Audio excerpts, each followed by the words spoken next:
How do I come back? I say something to the general. And that is why we are... Opposition leader Andrew office in 2012. First set of explosions that I heard, and dozens of people now dead in Jamaica. Do not go into the buildings even if you're asked to come in. It's like a war. It's like the Middle East. We can't come out and buy food. We're hungry. America's most feared gang, the Shower Posse. The helicopters throwing grenades on the all. The helicopters throwing grenades on the all.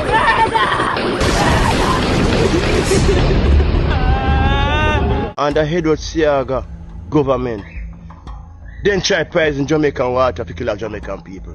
Come, we no dirty labor, right? Come dispute that one here. We no pussy hole, you know. Yeah, man, I may approve as a liquor youth. No can't read and write like me, you know.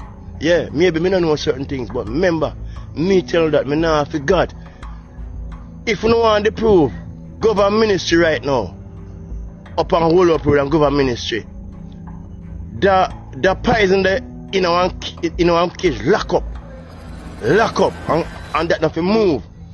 You say if you pass it, you smell one little focus smell, if you start to feel 5 minutes, you start feel giddy.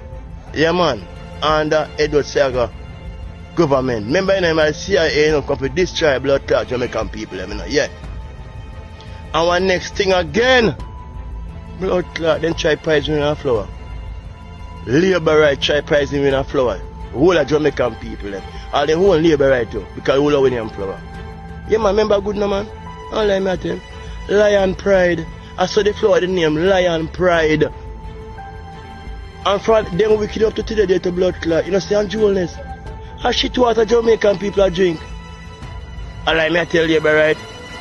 No, don't come. Paid $50,000 to help free Judas. The exact figure for the payment to the law firm was $49,912.62. Just tell us, Mr. Prime Minister, who paid the $50,000? I can't recall. It was party funds. the first set of explosions that I heard on that particular day was coming from in the vicinity of Levy Path, Chang Avenue, Derrick Path section, within that vicinity. Right. And each time those devices fell to the ground, the whole place was just shaking. When you said these devices fell to the ground, you saw these devices fall to the ground? No. What you saw? Tell us what you saw. You heard these loud explosions, and then what you saw? When I heard the explosion, from where I was there, this is the wall. Okay. So when I climb up now to look over the wall, I can look down. I can see section of Chang Avenue, sections of Levy Park. Which wall is this now? Wall no, this is the wall that is separating adjoining houses then. From your house to the adjoining house? Yes. Yes, so you look over that wall? And I can see sections on Chang Avenue and down Levy Park. Yes, and did you see anything when you looked? Yes. What you saw? Well, I saw Marjorie Hines, I saw Bojan Rochester, and I saw Carl George Henry lying in the road. Walker says he noticed they had received injuries from the explosions and they were crying out for help. He said another explosion then occurred in his neighbor Michael Williams' yard. Michael's yard is not, what would I say no, concrete. It's not concrete. Yeah. His yard is merely dirt. Yeah. So when the device fell to the ground... You saw the device fall to the ground? No, I heard it. Yes. So I'm standing in my yard now. Yes. Then a lot of dirt and stone just rise up in the air. Start to hit me in my face. So then I ran out of the yard now onto Bustamante Highway, across the building where I saw Michael. Then I told him what happened, And Where was Michael at that time? He was on Bustamante Highway. Yes, you told him what happened? I saw him in front of building 42. How he appeared to you when you saw him? I think when I told him what happened, he was in total shock. He did not say a word to me when I explained what had happened. Walker said after explaining to Williams he attempted to enter his own home when it was hit. In order for me to get inside my house, I have to therefore open a grill first. Then I'll have to open the door afterwards to go inside. So you did that? You opened the grill and No, I didn't get a chance to open the grill, sir. Okay. So you're going to do that? Yeah, I was about to do that. Yes, and what happened? When I heard something flying through the tree. Where's your tree now? Tree in your yard? No, the ackee tree in my yard. Yes. Fly through the tree, boom, on top of the roof. Roof of your house? Yeah. Yes. So after that happened, I ran out again. Shots still firing all over. Yes. Then I went over to my other neighbor's house. What's the name of that neighbor? I don't know her right name, but I know her as Chinny. Chinny? Yeah. You're not Chinese? No. Okay. Yes, and you reached over there? Yes, sir. And what happened? Well, I was there for roughly 4 days. Then... Well, before you went over to Chinny's house, did you know anything about your house? My house? I never stayed to notice anything, sir. A corporal was immediately shot and killed by gunmen whom we saw firing from the high-rise building in Tiva. Just one of those days. Just one of those days. One of the big up on yourself, you know. So, let we go back in time. Let we go way back in time. So we are going to take a look at the case where the FID and dash for Andrew Wallace, Stephen life, Stephen saga. We're going to take a look at that case where Andrew Wallace would have paid any money for dash way. We're going to take a look. So, Dennis Chink, the man will say, ain't no problem for Andrew Wallace to have 28 bank account because Andrew Wallace is a businessman, because a businessman have 28 bank accounts, so it is normal for businessman have 28 bank accounts. So Dennis Chink, I'm gonna go way back in time. So Dennis Chink, I want to go in a Parliament and listen to something. You don't like and share if you don't have bad mind.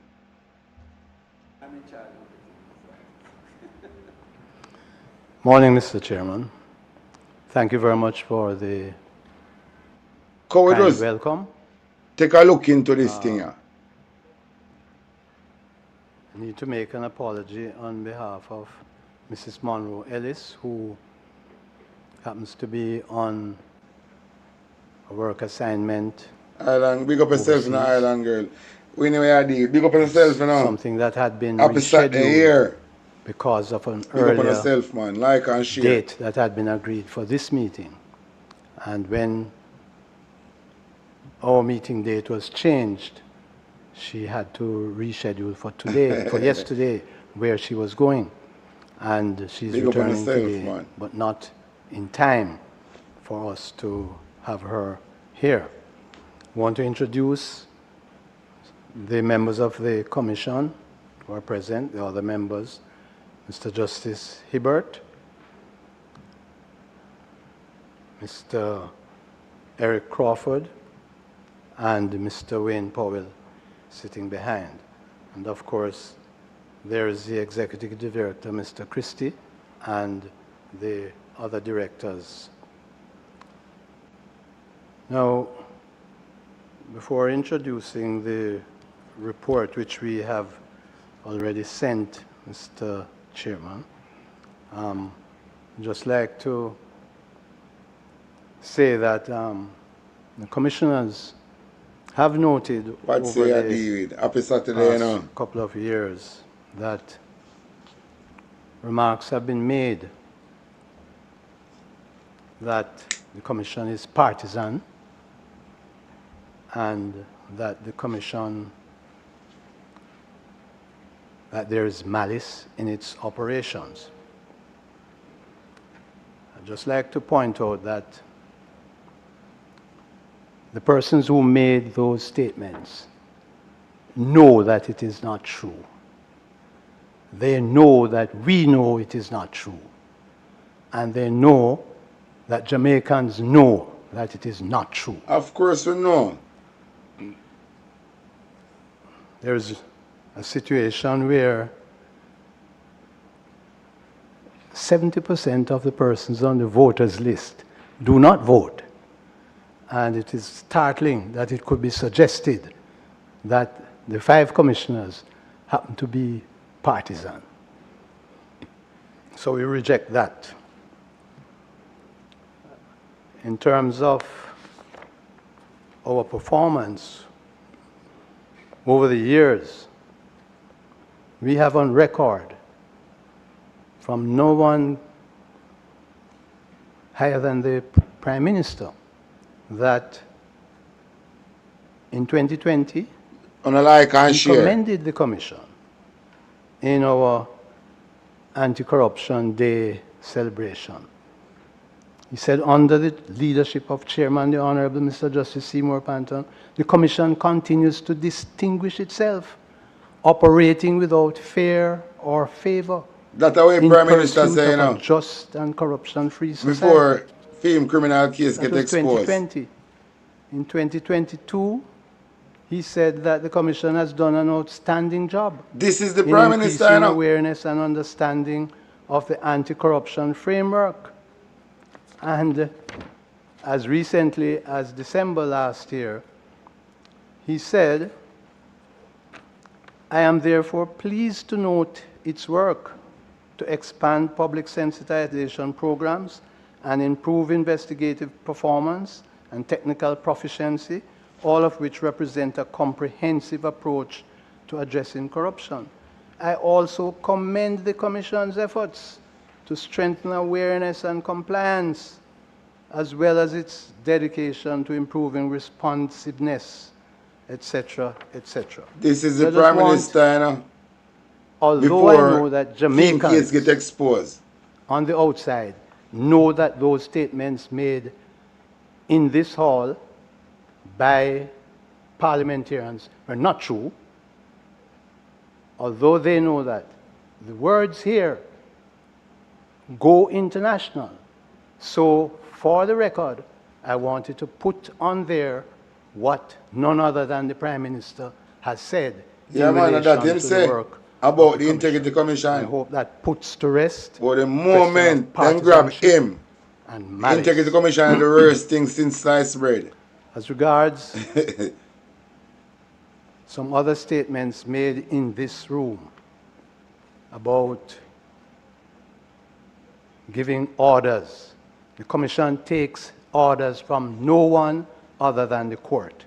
And this Andrew Holness a carry belly for the Integrity Commission for, because they said they take order from nobody but the court. And through big dirty nose Andrew Holness is not the court. Him a carry feelings. Can feel like the Integrity Commission diss him. So him a do everything. If I'm figure out prison for discharge the Integrity Commission. Remember, somebody get shot in this, in the whole of this, you know. We must never forget, you know. Say somebody almost lose their life, you know, because them are exposed the Prime Minister, you know. We must never forget. This is not no 9-day wonder. We must never forget this. So somebody almost lose their life because the Prime Minister get exposed. And the Prime Minister and the person I know. Up until today, day, I see him in the debate before the election. I talk about Integrity Commission find nothing. And him at this and that. Big nose bomber hole. And now you statutory declaration and certify. And in the whole of this, somebody get shot. And the perpetrator must hold accountable. And the Chigga man must get hold accountable. And the perpetrator who instigate the Chigga man to carry out the shooting, to send a signal, say, dig, bite more than what you can chew, you know. So, I'm teach you something. I'm going to teach you something. That is, one of the things is a statement that, you know, remember the Integrity Commission and a bank they work. The Integrity Commission is not a bank. It's not a place where we give loan. It is not the Brinks. They now walk around with no money. So, if the Integrity Commission man get shot, you don't find that weird. You don't see nothing wrong. Remember, you know, that is an unsolved case, you know, where we need to get to the bottom of this case. Because at the end of the day, somebody gets shot. And only the Prime Minister alone, the Integrity Commission, did able to expose to the whole of Jamaica. And in the whole of this, somebody gets shot. So whatever the FID, and whosoever run the FID, you want to come out and say, but in distance himself from Andrew Winnie's case, the fact remain, we still have an unsolved, what you call it now, attempted murder case to solve. And what you know, the Integrity Commission is not an institution that hunger a large sum of money, or hunger in the form of money, to say it is a robbery. If I did like Berry Leon or one of them places they were driving around with money in the country, we could have understand. We could have ruled it out as robbery. But the moment the Integrity Commission exposed Andrew Wallace's corruption to the world, the Integrity Commission member them life in a problem. And in the result of that, somebody get shot. And what them do? Them take for one briefcase, we have not money, documents. So somebody that I hope to see the briefcase where them take away the type of documents inside of this briefcase in order to go plan their strategy. So when you see them send them police go shoot the Integrity Commission man and take away the briefcase. Taking away the briefcase is very important to the thief for the Integrity Commission catch, because him are going to know how much information the Integrity Commission have for him. So he can plan ahead to counter everything. That is the purpose of that shooting and take away the briefcase, you know? Just to know how much information the Integrity Commission have for him, so he can plan ahead. That is what the thief do. That is the purpose of taking away the briefcase. Because the briefcase contains information about the perpetrator. So the perpetrator sending police as like him a gunman, take away the briefcase, then drive go around at them mouthpiece radio station, go shoot up an old car, to kind of have confusion in the island, so nobody no look into this deep and say, no man, I must the Prime Minister send a hit there for Integrity Commission, man. Is a damage control and use cliff use parking lot for do, you know?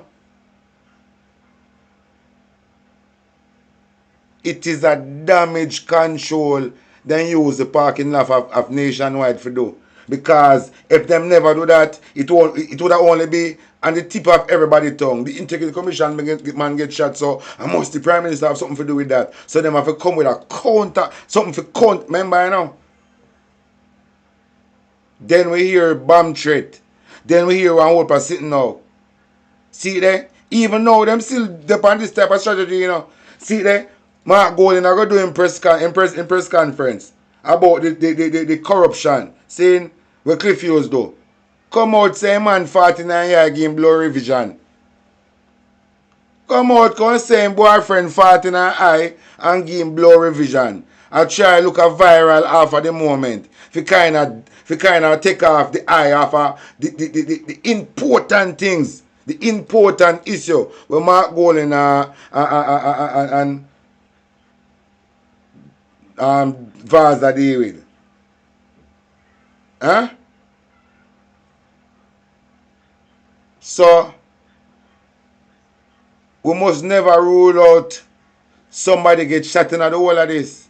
So whatever the Integrity Commission want, the FID want do, the fact remain, somebody get shot. Saying, and in the midst of that matter there, a top journalist, Barbara Gale, dead. And these dog shit one we if believe say, it is a man insane kill Barbara Gale and drive out a gated community in a Mercedes Benz. When I work under after we work on that property, so one day she left her ID and she couldn't go work the day because she left her ID. And them want to tell we say it is an insane man kill Barbara Gale and take where her car go park in a bush. Jamaican, these people take off a blood clot eat that So let me tell you what I'm seeing on my third eye. Barbara Gale buck up on the corruption we are going in this administration. We are ball for third term loading. We thief the third term. And Barbara Gale is a top journalist. So she know how to do her work. Inspector Jojo. And I remember Inspector Jojo in the cartoon, yeah. She's like Inspector Jojo.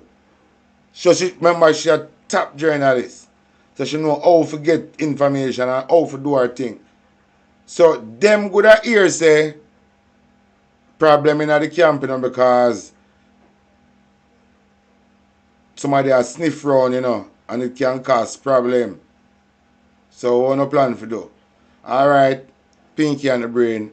We're going to stage something, We're going to see our routine set up and stage something. So if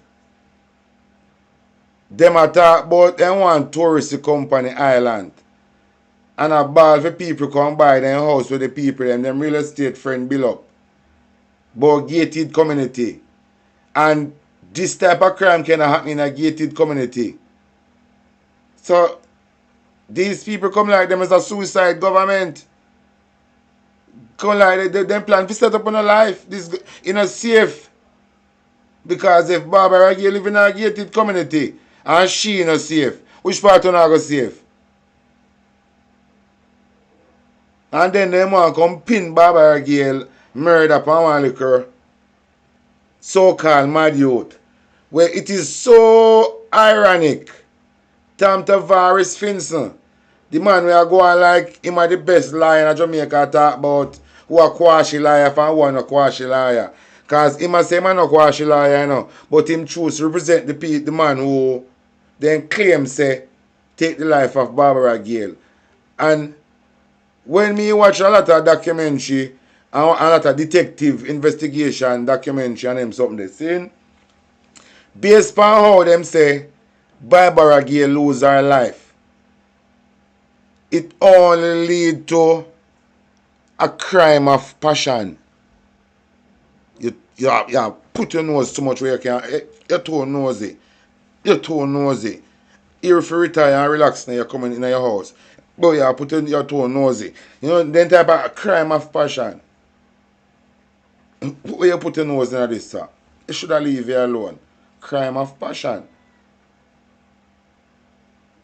Then them put out one video. One to paint a narrative say the person of the video him commit the crime. Just like when time them a try burn down the Parliment. And then it happened to be nationwide who is not a TV station, a TV thing. And nationwide them a put out video recording of man a walk after them light fire. Not the pattern that. You don't see the pattern. You don't wake up and not sleep too much. Wake up. Wake up. Go back in a parliament. Needs to be understood. The commission takes orders from no one other than the court. Of course, there is to even. Remember the lawyer with them kill. And then, I hope, Mr. Chairman, when we start talking about it, them take it off of the radar. We don't hear nothing more about it. The government right now in Jamaica is a murderous government. But Marcus Garvey never afraid. None of the greats were never afraid. And we're not going to make them put fear in our because fear will give you sickness. Fear will give you sickness, you know. Fear make you sick and weeble and your immune system mash up. When you have fear, fear weaken your immune system, you know. That is why the television feeding away so much fear, you know. That is why even in the system, in 2020, when you see them project them narrative pound, you know, project the narrative pound, everybody start get be fearful. So everybody start walk around like them there on Mars. You know, see everybody in 2020, everybody start walking around like them there on Mars. Because them use the television and a project fear pound. And what fear do? Weaken your immune system. That is why them put so much fear in our eye. So what you know? We don't have no fear. We don't have to burn fear. We don't have to burn fear if we don't want to win this race. We don't have to burn fear. Fear mess with the immune system, make it weak, you know, make it feeble and accept anything. And when two planes fly across the island, all of them start cough and start walking around like on a damn Mars. You know, have to burn fear and take on the bull head on. Head on! Go back in our parliament. That the persons who were making those statements, that they will desist, because it fuels, such statements fuel a sort of mood among sycophants. And see, this video here, it is very important for we all come together and watch back this thing, you know, and see the magnitude of this case and Andrew Wallace, you know, where the FID are planning for dash and some top people are planning for dash, you know. So nationwide, run go do one look interview with George Davis. So could vlogger George Davis.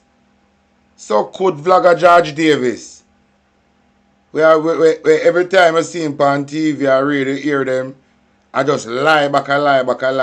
He might look a long mouth one if you agree, you know, they look a common lizard there. Oh, you know, so look a common lizard, look a long mouth girl that works at George Davis. If you a common lizard. Eh? Every day, they're not tired. So somebody can't just get up every day and tell lies, so. Boy, that's too much blood clot, okay, man. It's easy, just work with the truth. Because when you deal with the truth, you don't have no stress and problem. You just look for content and fling them out. But if you get up and tell lie every day, man, that's too much work, brother. All when I get paid, I now take up that problem for me. Because that's going to make me think too much. And I try to remember the life I'm yesterday. If I try and tie up myself in this. No, I couldn't bother. Yo, boy, then labor right are good, you fuck. Then labor right vlogger, George Davis, Cliff Hughes and all of them, Emily Shees and then labor right vlogger, then good, you fuck. How then can just get up every day and just tell lies, so come like them practice it. I don't know, go like they have like then get A in a telling lie. Then get doctorate in telling lie. This have to be a movie. Because no sensible somebody. No sensible, boy, I don't know, this have to be a sickness. Cliff Hughes is really sick for true, man. Poop and give you blurry vision and make you walk like one type of way. But that is not the only sickness you have, Cliff Hughes, George Davis, and they look a long mouth one if you're common lizard. You know, look a long mouth girl on the next side. We said that George Davis, we are crash out on the media. Yeah, they look a long mouth one if you're, why are you fire see? Talk it truth, fire see. Somebody can just get up every day and tell lie. Eh? All when you get paid, you must get boring at telling like, because what you know, alright, when you think about it, you know, George Davis and look a long mouth girl side time, you know, one of your common lizard. They know nothing about themselves, you know. How them feel when they come off of them program and have to go in at the public. How them feel. Oh, I mean and George Davis and the next look a red king long mouth girl. Oh, I mean him, I remember your name. And how them feel in themselves for walk around in the public, make people see them. One time the whole world know them a liar. Eh? So George Davis and look a long mouth one now, I crash out over the truth where kill them with. Because remember you know, there's no way the lie can conquer the truth. So George Davis and look a lizard looking one day I crash out. George Davis, it takes nothing to talk the truth, my brother. Y'all say people are get paid for tell the truth. You're sick. Because when I get paid for tell lie, nobody no want pay for talk the truth, George. The truth free, you know. So who would I really remember, you know, if you go want pay for talk the truth, it'll lose the purpose and lose the value. George Davis, if you go collect money for talk the truth are going to lose the purpose and value, my brother. The truth free, my brother. Free. Nobody in the social media space. We are talking for the betterments of the island. I collect no form of money from nobody in the People's National Party. And most the revenue them I get from YouTube. And well from that, the truth free, my boss. The truth free. Because remember, you know, we have conscience. Everybody who you see, they in the social media space attack for truths and right of conscience. They have a soul. And I like you and Cliff Hughes and Andrew, you know, Christopher Tufton, we're soulless. Uno is a soulless shows. You understand? Uno not no soul. So, uno empty. So, uno like, and then because uno not have no soul and no empty, uno bad mind people, we have soul. And them with people with them soul pure and intact. So when I carry on bad mind for the people them we have pure heart and pure soul. Because uno not no soul because uno sell no soul to the devil. That is why sword fighter playing a judge. The only reason why uno play sword fight because uno not no soul. So uno not no conscience.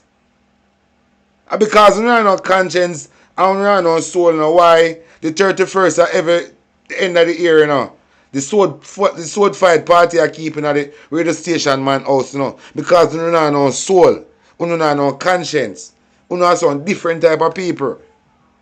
So George, things that you know we do, people with soul now go do it. People who have conscience now go do it. Emily Shields, things that you know do, people with soul and conscience now go do it. Righted people now go do what now do. George Davis, Cliff Hughes, sensible righted people would never take up the job we don't have. Emily Shields, nobody with sense now go take an award for come tell lie. The award now have no value. The award lose its value. It don't have no significant value, Emily Shields.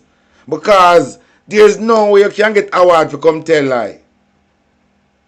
It don't have the award not have no value. It loses value. It don't come like it not have value. It don't come like na Christmas time when you buy some Chris. And it come with different tie and different things. So you pull one look at Chris, you take out one, you get a whistle, you get a tie. So all them look a fake award, something will come out some look at Chris. So it come like that, it loses value. Christopher Tufton get award for Dog and Baby. Christopher Tufton get award for Dog and Baby and whole heap of Jamaican taxpayer money can give account for. That is what Andrew won this award Christopher Tufton for. Emily Shields get award for come tell lie. Cliff Hughes get tax write-off for come tell lie. George Davis get kick off a CVM because CVM a try to hold them head like them not because, but I'm telling you this, the local media in Jamaica become like shit on a shoes bottom.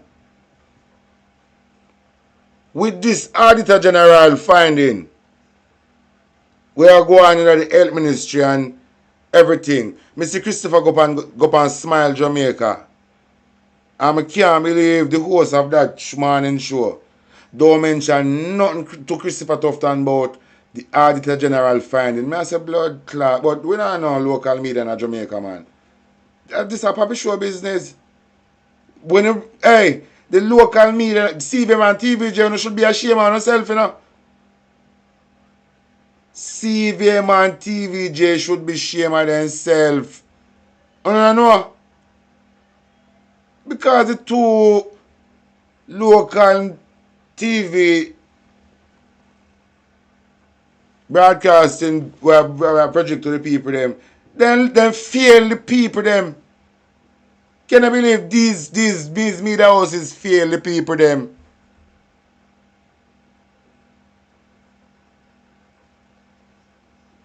Look at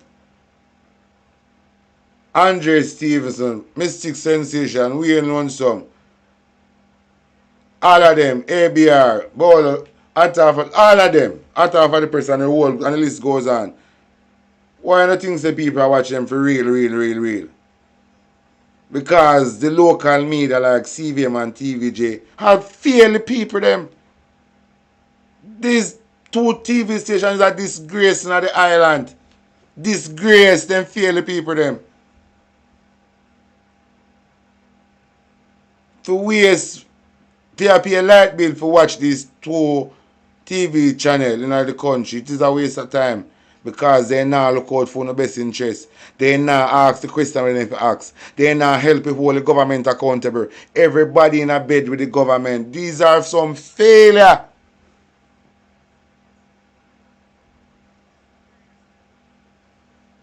Jamaica is in a bad state. Bad state. Can I believe this? Come on, journalists, they in a CVM. Come on, journalists, they in a TVJ. With all of these things will happen.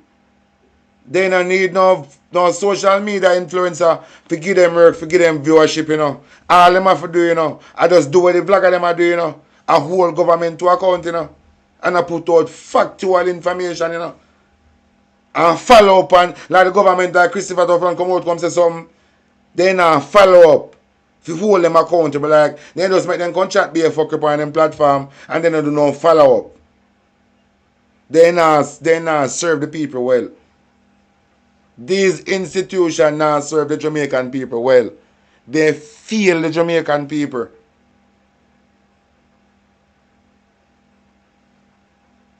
They feel the Jamaican people in a real life. Then it is a waste of time. If you even watch local media, it's a waste of time. Because they not help, you know. Whatever them a project to, you not help you in no way. Only I make you pay a light bill. Only I make you pay a light bill. It is a disgrace. The veil come off our eye so we can see media for what it really is. Local media. Saying? And we in a revelation time. Saying? And because of social media, we able to see say it's not only now the media been a hold back, you know, for the corporation them, whichever corporation in a power, the media play an important role in that, you know. And a social media can make we know say the media houses them really a liar, you know. As social media can expose traditional media.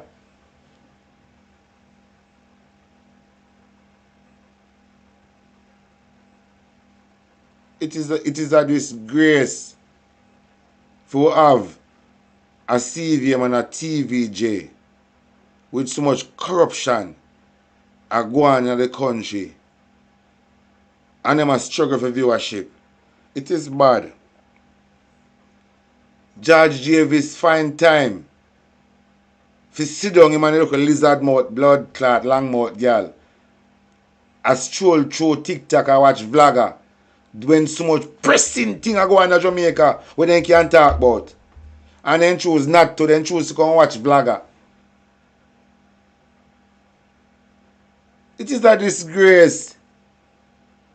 And also some big people here at is an embarrassment. Is an embarrassment. Some big people me see are growing and that. An embarrassment.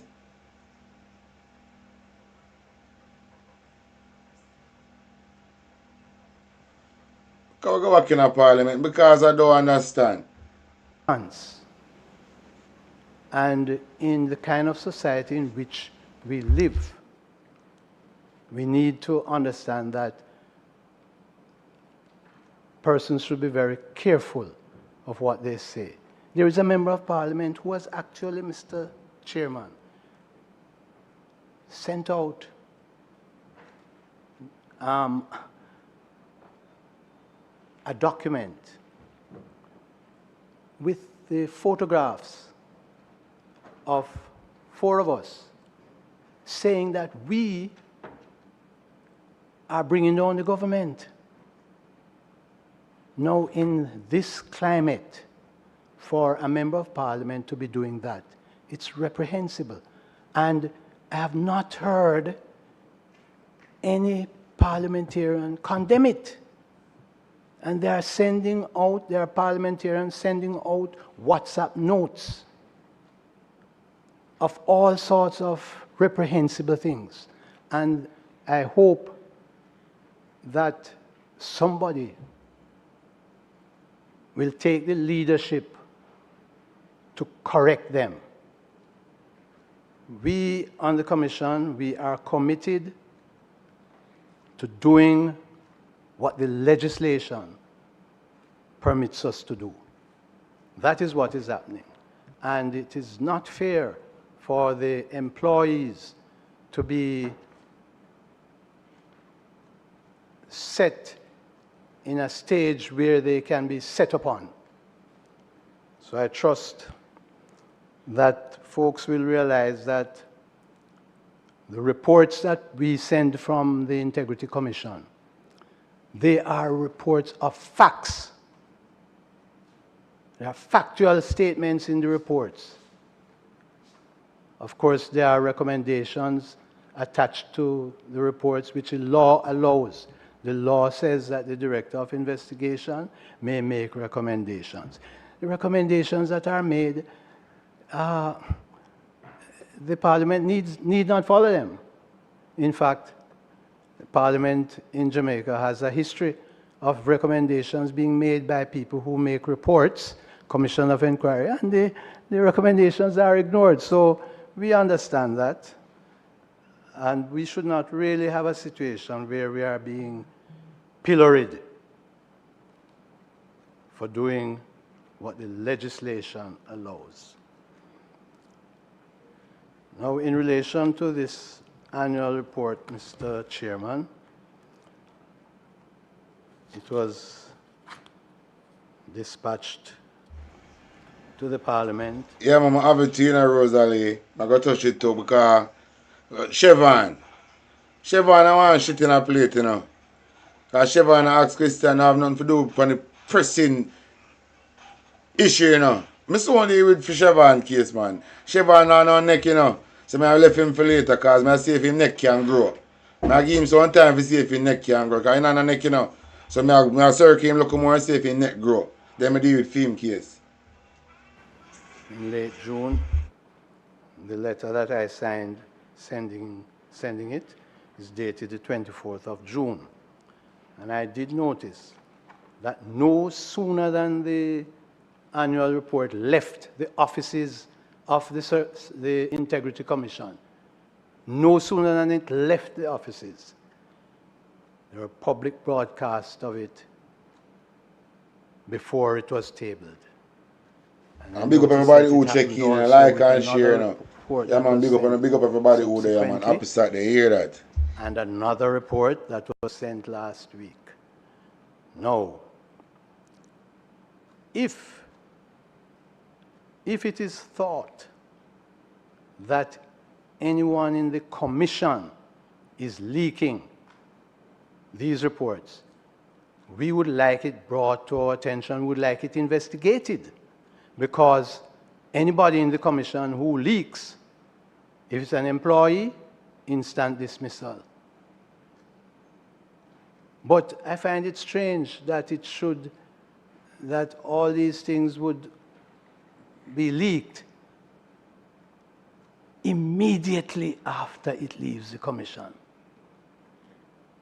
and sent to Parliament. I find it puzzling to understand if it is happening from the commission, why is it that it is delayed, the leak is delayed until it is sent away from the office. I cast no aspersions, but I want to add a personal note, Mr. Chairman, if you'll allow me, that I have been a lay preacher in the Methodist Church for decades. Malice is not in my makeup, and it is not in the makeup of the commissioners. And there may be persons who need to repent, and they can join me at church, Providence Methodist, any Sunday. I don't know if something is wrong with the water in Parliament, why some people, the moment they get into Parliament, they say certain things and behave a certain way. I don't know if that is it. As a result, we already find a culprit, and just to deal with the culprit. We already find a culprit, man. So say look at Redkin one day. He said, look at Redkin one here. Him one of the culprit, because him that have one little problem. I say, him would have to go way back to film old job, where him used to work at supermarket. The Redkin man here, you know, say film first job I work in a supermarket. That guy here, Delroy Chuck, say he have to go back to him old first job. And Delroy Chuck never want them to look into spouse. To, because through them we take out things out of freedom name and put in a wife and pitney, then they want to book stop at them. So him did have a whole problem. Delroy Chuck is a problem in our Parliament, The guy here, him is a hold down. Him is an agent and plant him for all long Jamaica too, Matthew Samuda plant too, And see Tom Tavares a try plan for him son, You don't see pattern.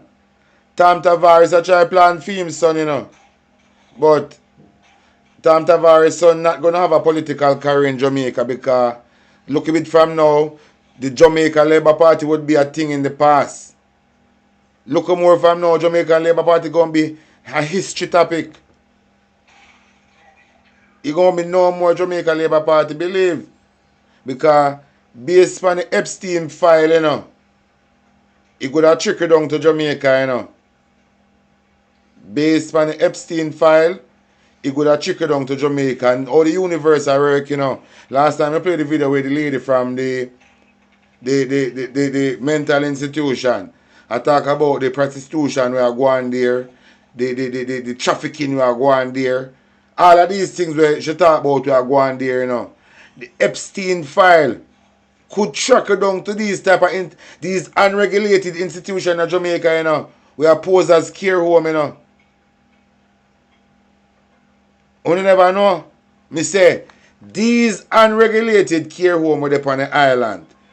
The Epstein file in America, where people them secret, because you see the Epstein file, it is a file where if you put powerful people for blackmail them. The Epstein file designed for blackmail corrupt powerful people in order for them can do certain agenda.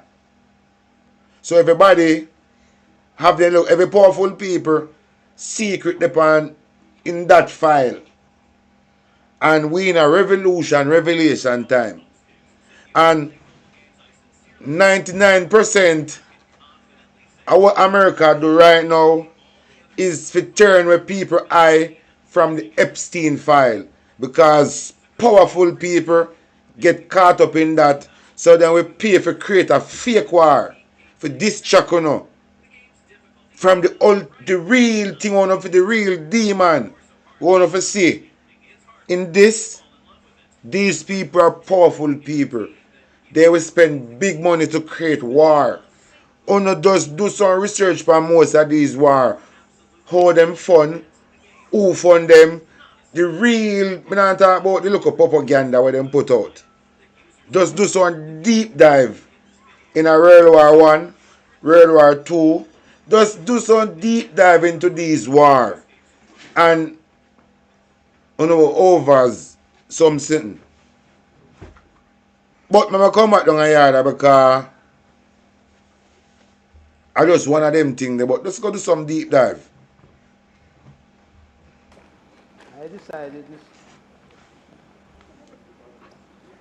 that I wasn't going to take the chance of drinking any water here. You're mad?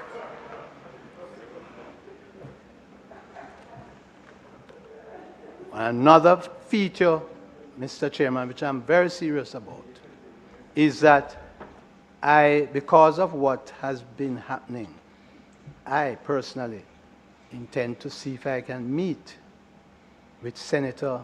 Even some of them bright US students will get missing. You don't know, so them going to end up on that file and them do them fake, them find out, them present a fake cops and present the family with a fake cops. Wonder if you don't know about this movie. Wonder if you don't know about this movie. You don't know so the system of the power. If you take you out of the system and present your family with remain that is not you. You don't understand how this thing works. Don't play with the system, you know. Me say, the system, like you institution have these bright, pretty girl. And certain demon good lurks and see these pretty girl and request these pretty girl. They can take with these pretty girl out of Yui without a trace and present somebody else remain to the family and lock up somebody. Say them do this and them do that and they just present it and lock up somebody because remember them we not keep track to see if this person in a prison. Then you can just present something to you and say, oh, this is the man who do this and he will get locked up. And then by the next day, wake up in our next country. Because him play part of the movie, it's closed off the case there. You know, have to understand this thing, it's very dangerous world we living in, you know. That is why you can't to get distracted by some things, you know. You have to pay attention because it is revolution time. Longmore? Daddy? Doctor? To have a word with her because it may well be that she needs to have a word with some members of the House. And so I present to you, Mr. Chairman, the 6th annual report, which has been compiled in keeping with the law. The law. Sorry, Mr. Chairman, not to interrupt you on the flow of your eloquence and indeed the wonderful parliamentary theatrics that we saw a while ago with the holy water which you brought. But a member is showing an interest in making, no. I'm sorry, then.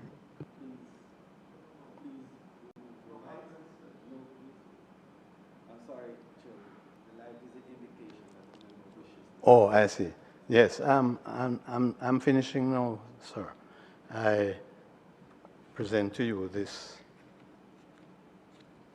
document, this annual report, 231 pages, 32 pages with audited financial statements, and trust that it will be read by parliamentarians, just as how I hope all parliamentarians will read the legislation and not give people the impression that the commission... I'm just telling you this, you see? I am not a Rasta man. My locks, my hair is my antenna. And my ear never make for cut. And my ear didn't design for look like Mother Nature, the trees them.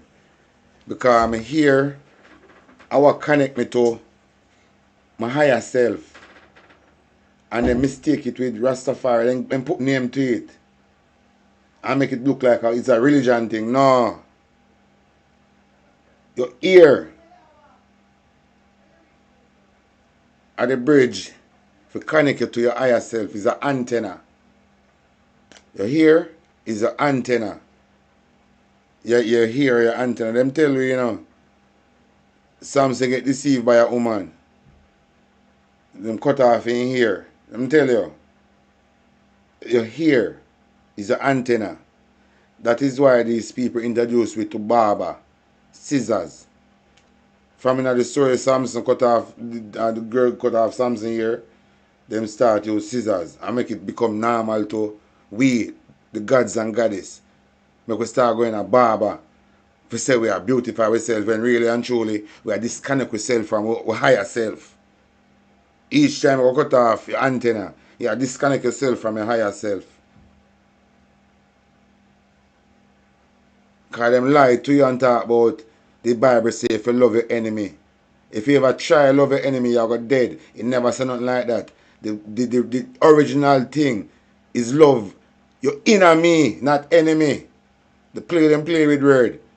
For make we accept the fuckery them a do to we. You understand? There's no time. How can you love your enemy? That is fuckery. But there's no such thing as that. Them never said that. I never that. Is love your inner me. Your inner me, which is your higher self, your consciousness. And connect to it. Them might tell you to love your enemy. These people are very wicked. But it's not love your enemy. It's love your inner me.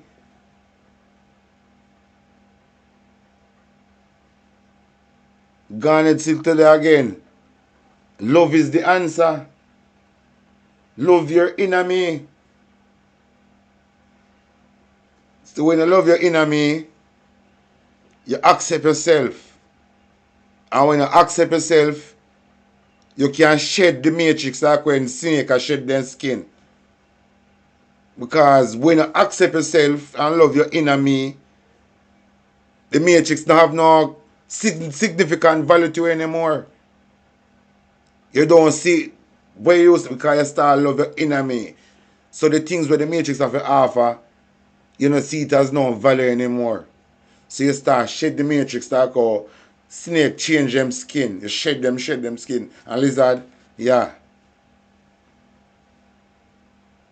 And this is the case with Andrew Wellness and the Integrity Commission, where the FIE them a plan for dash way. It must never happen. Everything Andrew Wellness do pertaining to this case show all one blind judge saying guilty.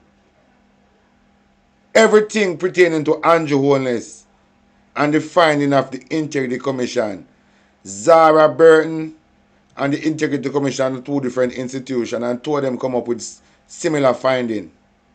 See? And Andrew Wellness respond to the Integrity Commission, show that saying guilty of everything the commission find on him. so that so him put a gag order in the parliament. So he don't want we the fucking boss we employ them to know how deep the corruption gone in our institution. So what the judge are gonna say, what FID are gonna say, Andrew Warner's free of the finding of the Integrity Commission. Not even Tom Foley them can't come with that, you know. Not even Tom Foley them can't come with that dopey story there. Because not even Halloween and that a dopey story. And not even Halloween, them can't bring that to we in a real life. Everything Andrew Warner's do when become public knowledge, same a thief taxpayer money, everything he do show that he's guilty.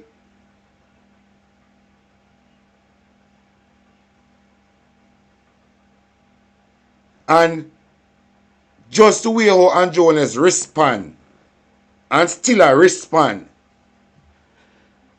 you have to beg me for to question the shooting will take place with the member of the Integrity Commission, because we cannot disconnect that from Andrew Wellness based on his response.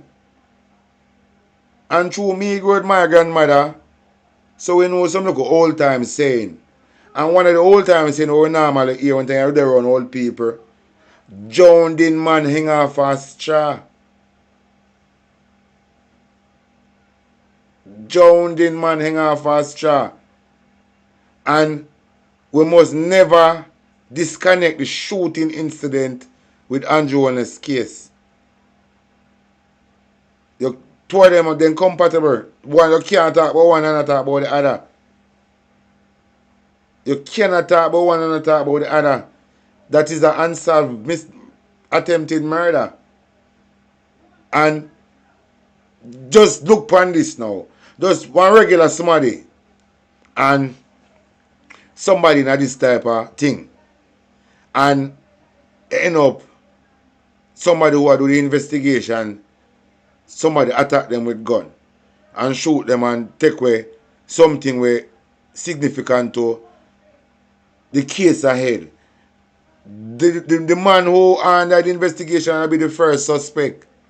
Say them would even Cliff use that say I must him order, I must him order somebody to go take away the briefcase. That would be the first thing in every Jamaican mouth. No man, I must him order somebody to go take away the briefcase. Then no him on the investigation. And then people investigate him. So no must him that would be the talking on the ground. So not because Andrew Warner is sitting at the Prime Minister office, we're not going to talk like this. This is the conversation we have. This is the conversation we have. It is so ironic. The moment Andrew Warner's Stephen case become public knowledge, the Integrity Commission member them life in danger, resulting one of them get shot and rob of a briefcase containing documents, and the politician them were thief taxpayer money. So at no time we forget about that shooting incident. It is very important. So if the FID thinks so could Dennis Chung thinks he can distance himself from this, because they look at shit in a place labor right now, I go run around and talk about see there, then they beat him and you know say have nothing to do with him, take himself on the case, then say they not make him have nothing to do with this. Move on the blood clot, then it's strong is the head of FID. He can't tell. So could George Davis that. And they look at shit in a place labor right, but he can't tell sensible people that.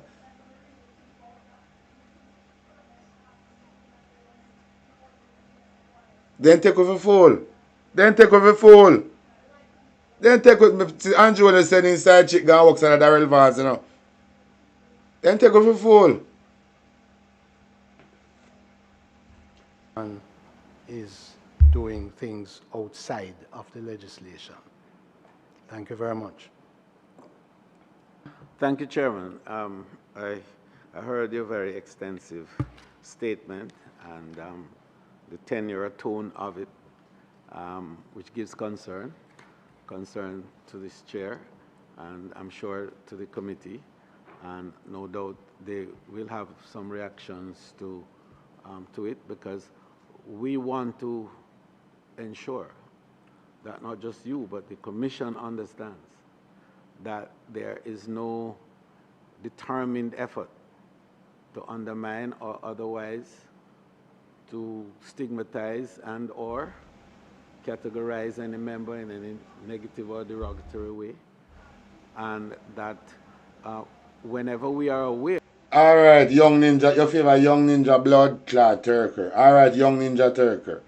Saying, it's the moment public servant become one thief, there's nothing good to say about them and my boss.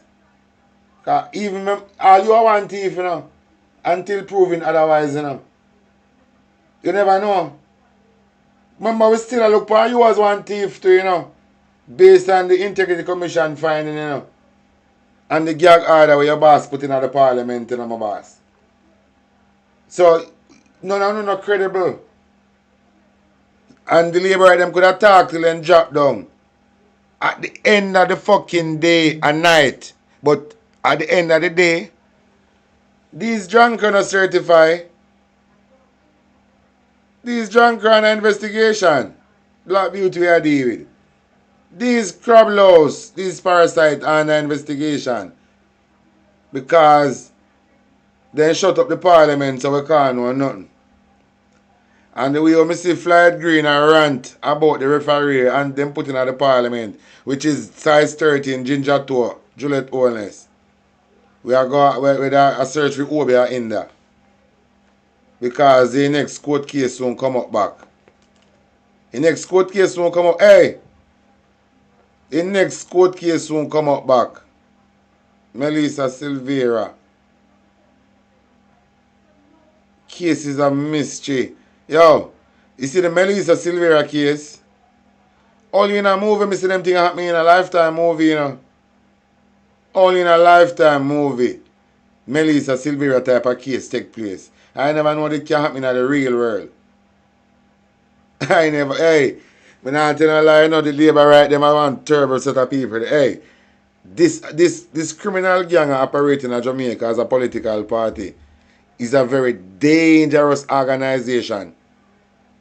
The Jamaica Labour Party is a very dangerous organization. Remember, not one of them in that administration have integrity. Not even one. Not even one. Show me one righteous one amongst these parasites, and I'll save that side of the Parliament. Show me one. Not even one righteous one you can't find amongst them. It is dangerous for the future of Jamaica. And because the Prime Minister a thief, and him instruct these other thief for not say nothing, him will deal with it. Him can't stop them from thief now. And I know him alone around the Parliament now. Because I know everything him can say and a law. It is not like the time when him can write pre-sign recognition letter, you know, and get anybody who he want. He cannot do it again. You know what them do? Because them play human psychology amongst each other, you know. Because, you know, him make some of them get corrupt. So he can blackmail them. And them allow him to keep up and hold up and fuckery. We have that against him. So in order for them can continue to do what them do. And him can't give them no chat. Andrew Holness can't talk to nobody. Andrew Holness can't talk to none of the ministers around him. None of them. And when he reach to that, Jamaica back is against the wall. The people them in the island on the back is against the wall. We don't have a Prime Minister. Can't school none of them workers them. But nothing. It is dangerous. Look where I go on with the Christopher Tufton ministry. And the whole of Jamaica all agree. Say Christopher Tufton don't suit them trust. And the Prime Minister must remove him. Tell him to do it. Tell Shitterbush Anjo if the underpart of the brief we have on right now. Because a briefing we're not can go on the other side, you know. Some big white briefing we're, you know. You know them big white brief there? We don't look a blue cheek in the rim, in the waist. It them big like white brief there. If the big white brief from a wear a fame, tell him to remove Christopher Tufton if him bad. Tell him say the brief him away for fame. Tell him to remove Christopher Tufton. And see if he not going to prison. See if they not gang him. Tell Andrew Jones for cash and nobody who I work, none of MP them around him. Tell him to do it. Sometimes he say then call them together, you know. And I be about to my chip, you know. Be about that chip, you know. And people then jump, who for jumping at them car and gone in different way, gone in different way. You don't know. Them a live like pussy and dog because the party become become Port Royal. The narrative with them paint, the gambling and the killing and the corruption and the Sodom and Gomorrah, the Jamaica Labour Party become the same Port Royal. The corruption, the Sodom and Gomorrah behavior, the thieving, the looting, the organ harvesting, the human, everything that is bad in the book. The Jamaica Labour Party doing it now because not one of them Andrew Jones can caution. Because all of them know about Andrew Jones thief. And everyone did know that Andrew Jones is a thief, you know. So some of them did afraid of him. But based on the Integrity Commission report, some of them go do their own investigation about him, you know. And go ask some questions and get some information where and say, oh, then them Andrew the head from we. Alright. He said that piece of money that we are coming on, so me I take half of it. And me I make you know, me not hide it this time. Because a long time a thief. So he can't tell you nothing about thief. So the government becomes something like that. So when some money allocate to do some things now, then the chopper them just chop 1/3 hit. And then when the Auditor General come out and flag it and see it and come out, then just go down Cliff Hughes and Emily Shields just continue go and vlog for your trophy when you look up medal then game. Hey, time is so serious, cantankerous and dangerous. It's only in the Father where I put my trust. From the committee side, when we meet, we do have comments to make in that regard. The purpose of this meeting here today in particular is to further state the point of how symbiotic the relationship has to be between the Parliament and the Commission. Very right, large, you know, big up yourself, man. We are established to enable a better and stronger working relationship and to remove all the doubts and shadows that may appear or seem to appear over either the Commission itself or the Parliament and parliamentarians. That is the purpose in the end. And so we are concerned to hear the things that you have said. And we would be very, in fact, we would be very exercised by your being able to provide some specifics that we can work with, not necessarily at this meeting, but from chairman to chairman.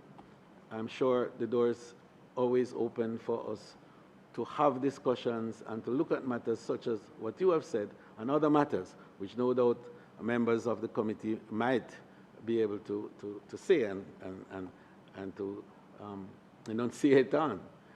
But the purpose overall is for the two teams to work together. And as chairman to chairman, I want you to be assured of the confidence that reposes between the two positions. I have great confidence in you as chairman. Well, I'm only making the point. I have confidence in you. I'm making the point, Chairman, that in all of this, we have to make sure that the confidence is also between our oversight committee, this team in Parliament that works with you, and of course, the full commission. Members, I see Member Paulwell, and I recognize you. I don't find it strange. The people them want an investigation, and some of them make up the oversight committee. The people them who boy, I tell you, this a movie and nice and fuck. This a movie, I'm not watch it on Sunday evening. When time the whole family sit down in the sitting room having Sunday dinner. You know that when the whole family come together, rest when you not live good, and you sit down and have no dinner, this is the type of movie you know watch and laugh. And I ask the part two. And then if you don't get bored, you just put it on a Vibes Cartel CD. It's like a movie. Andrew started the show. Him say, Rhoda, how you so groovy? Juliet only say she want to know. I don't know. Thank you very much, Chairman. I also join in welcoming the commissioners, and indeed, this is unprecedented. And I certainly have taken careful note of the Chairman's opening submissions, and I think the country will as well. Chairman, I want to go to a fundamental question that we have grappled with here in this committee as to the role and purpose of an oversight committee, almost in a supervisory oversight role, to a commission that by law, Section 6.3, in the exercise of its powers and performance of its functions under this Act, the Commission shall not be subject to the direction or control of any other person or authority other than the courts, and B, shall act independently, impartially, fairly, and in the public interest. At the commencement of your welcome, you referred to our standing orders.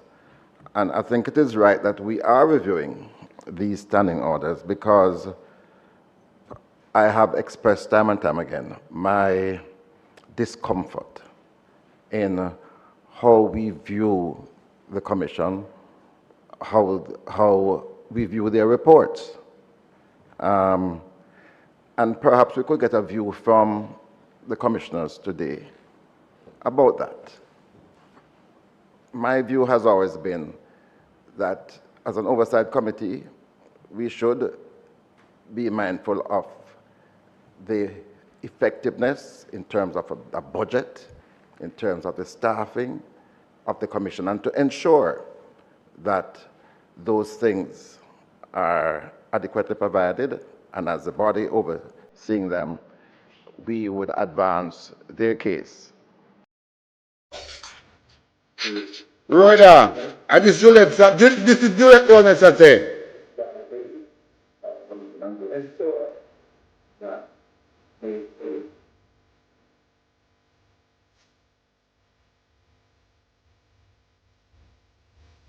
Don't ramp with size 13, Rhoda. You have a size 13, I say.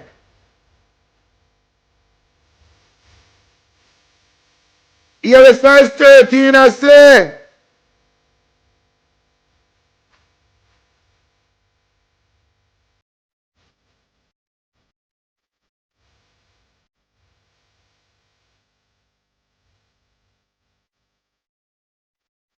Lord God, Parliament, mash up. The best day before I go on things. Size 13. Hey. Hey.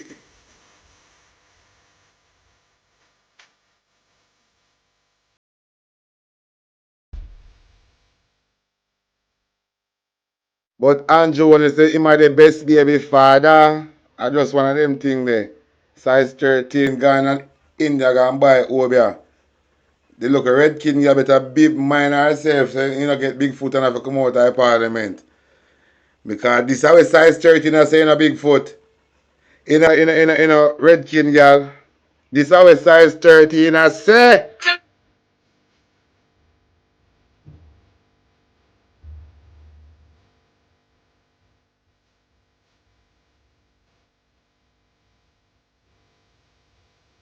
Yeah, size 13. Yeah, Bigfoot.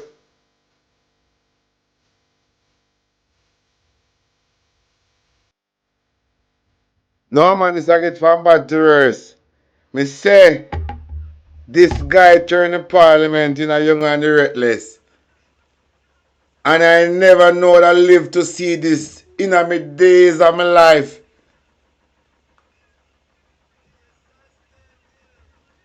In the House to ensure that they get their money, they get their staffing. But apart from that, especially when it comes down to reports that come to us, you know, I have always had a difficulty in addressing their particular methods, the investigations, the outcomes, because I don't think that is within our purview. But we could be confused by these standing orders. So perhaps we could get a view from the commissioners as to how you see the functioning of this committee under these standing orders, and whether or not we are not stepping outside of what would be appropriate. I don't have to. And tonight is looking back in Andrew Holness' thief in life. This is a look back into Andrew Holness' thief in life. Because as can to the Matrix, them are celebrate 2026. Them, you know, not me, them. You understand? Because remember time not real, you know. And a time I'm gonna get old, you know. Because they become conscious of this time where them give, you know. And start do everything according to the time where them give, you know. So on the whole life revolve around the time where them go, you know. But enough this time, we're taking a look into the brethren who was sue every Jamaican life. If you don't know which brethren may I talk, if you just jump on the life, may I talk about the thief in brethren from around 56 Cumberland Road. The one that grew up in a 2-room fall cub with the top gone up in the ear like Anglican church. We're pissing at chimney and got use outside toilet. You understand that thief in brethren may I talk about? The same thief in brethren where they do up in Bagjo's factory. If you still don't know who me attack. The same thief in boy will buy 2 taxi and turn trillionaire. What not know about miracle? You gotta take a miracle. That is miracle. You know much taxi man me know from me I look at youth. Until today and I said piece of old car they have a battery with. When rain fall them have to come off a road canal and AC. Heat that kill you. They may have to drive and I use the shamaya wipe a windscreen. And I struggle with bad road and I feel throw pardon and then life hard with the whole taxi. With the whole road and the transport authority. And the Andrew Holness tell Jamaica and the wider world that taxi business is more profitable than even the man them when called chopper where traffic coke and drugs. The man that tell we say taxi business is one of the biggest business. It's bigger than tourism. Because if Andrew can use taxi, make so much money. The artists them in Jamaica need to invest in a taxi too. Yeah man, they have a franchise, put the business in a franchise so some people can buy shares in a taxi company. Because Andrew really and truly me like to buy some shares in a taxi company, you know, because I want to make money where you're making on my boss. Nah, bad man in my boss, just show me what you do. You can't be selfish with it, have a show what you do, brother. Like you don't want to give people them Melissa money. Show you how to make money where you make out of a taxi business. We work with that. Because one thing we know how to satisfy, you know. That is why we're not going to put the bottom over the counter for 1.5 million. For no farmer agenda. You understand? We know how to satisfy. So my boss, I want you to show me what you're doing at the taxi business. And which part your taxi run from. Which part your taxi run to which part. Which route your taxi run from does it make so much money. And I want to give me the price sheet where you work off of. Because Mr. Darrell Vaz come out where they not talk about taxi man and raise up fear, and taxi man raise up fear is a criminal offence. So I want to work off of the rate sheet where Andrew work off of if make so much million out of taxi. That's all me ask for Andrew. Sell me some franchise out of your taxi company and give me the sheet, the rate sheet where you collect. And which part the taxi run go. What I like for know. And what more taxi man that like to buy some shares in your taxi company. Yeah man. And show we how to have dummy company. And show we how to avoid tax. So much things I want to show you, Andrew, because really and truly, you know, if we can avoid from paying tax, because really and truly paying tax is a scam, you know. And Andrew is able to do that, avoid a scam there. And Andrew claims, say, we are him, my brother and sister. He go up on the platform and say, my family, you are me and me are you. Andrew show me how to avoid tax.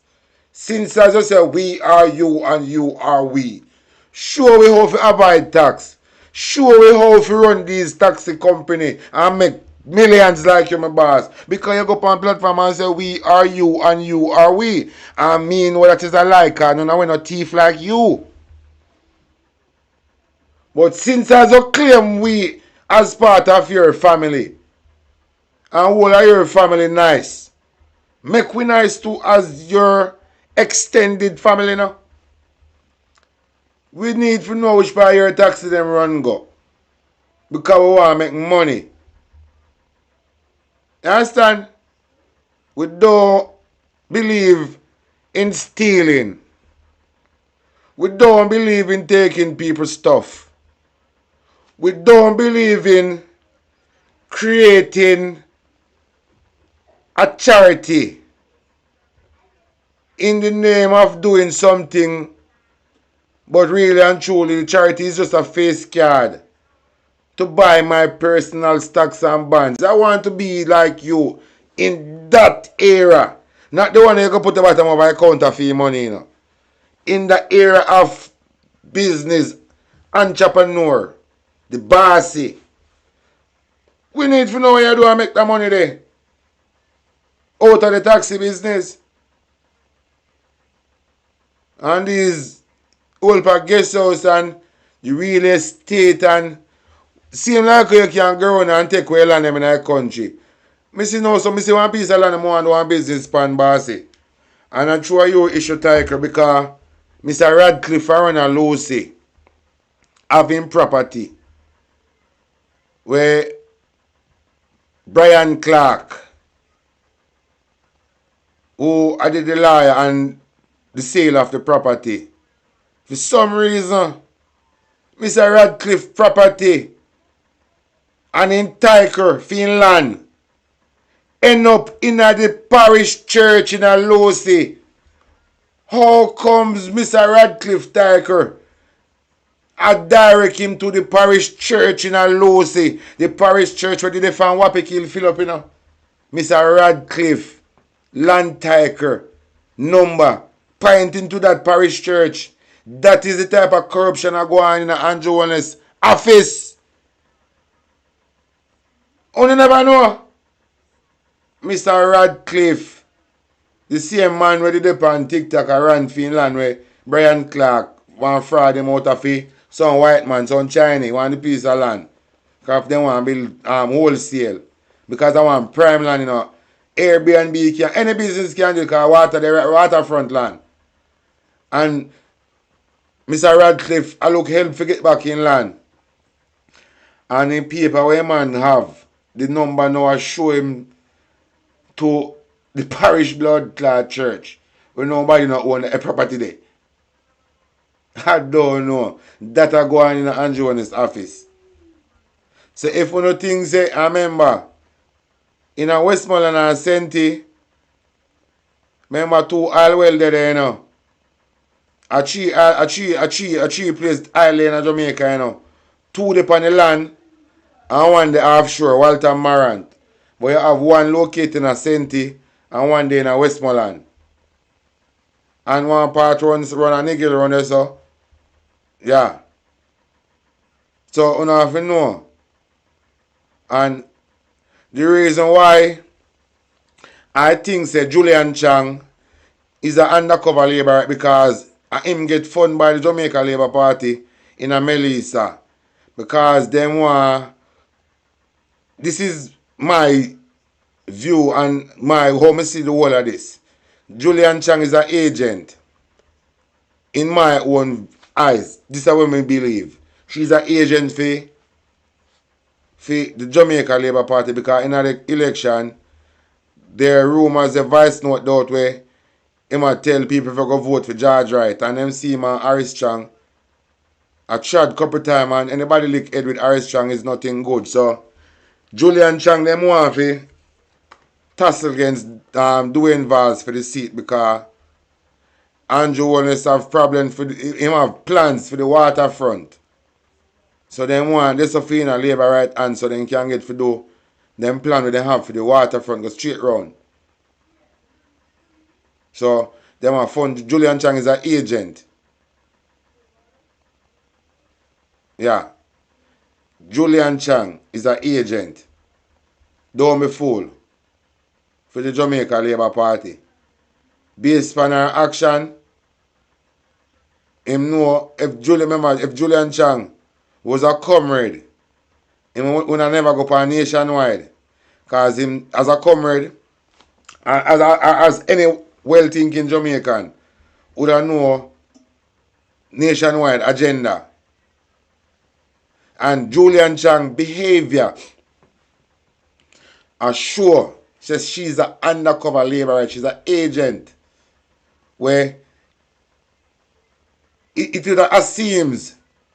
would assume she operate like somebody who get buyout and somebody who's on an assignment to destroy the People's National Party and bring chaos and drama. So, I'm telling you, everybody had a problem. And the amount of problem in the Jamaica Labour Party, this little problem with this monitoring spirit. Julian Chang is a monitoring spirit. She's like Joker. She bring confusion and chaos. Saying, and she can leave the party. And she not have to wait till her time. She can just leave the party. Because she's a Judas. And really and truly, we're not going to miss her. Because, you see, this party is not a party for traitors and sellout.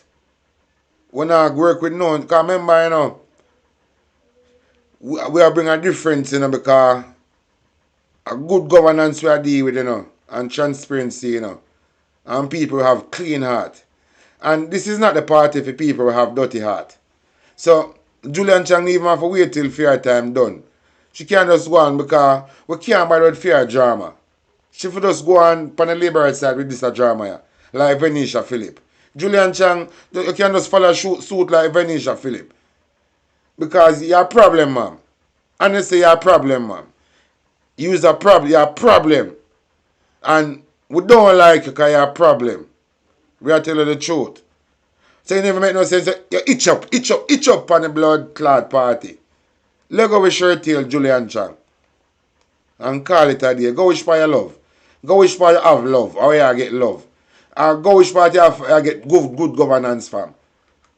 Just let go off with shirt tail and go on. You're a detractor. You're a bad spirit. You're a monitor spirit Julian Chang. If you come with this now. Saying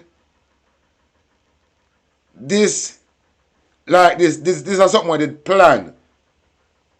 So the question we have to ask now, how long it seems like this girl are linked with the Jamaica Labour Party.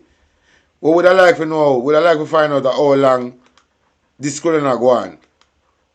Because this is not a hurry come up thing. And remember, the Jamaica Labour Party have a lot of thief in money at their disposal. So then we can buy anybody people with low self-esteem and dirty mind and nothing about themselves easily get bought. See? And they have money. Whereas them feel like you can become some use to them. But this is the case where them want that shit. Remind this committee that there was even a view that we could mandate the Integrity Commission. That is quite outlandish. So I'll pause to await a response from the Commission. Yes, Mr. Chairman. I am satisfied that at least one member of the Oversight Committee understands the law.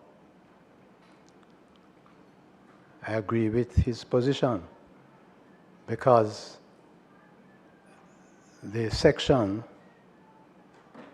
6.3 clearly states the independence of the commission. I mean, it's not the commission that made it, it's the Parliament that passed it. And there's no report that we put forward that can be amended or changed in any way by the Oversight Committee. It cannot happen. So coming here today, I must tell you, Chairman, I am here because of respect for the Parliament and respect for you. Because I don't think there is really any need for the Commission to come in person before Parliament.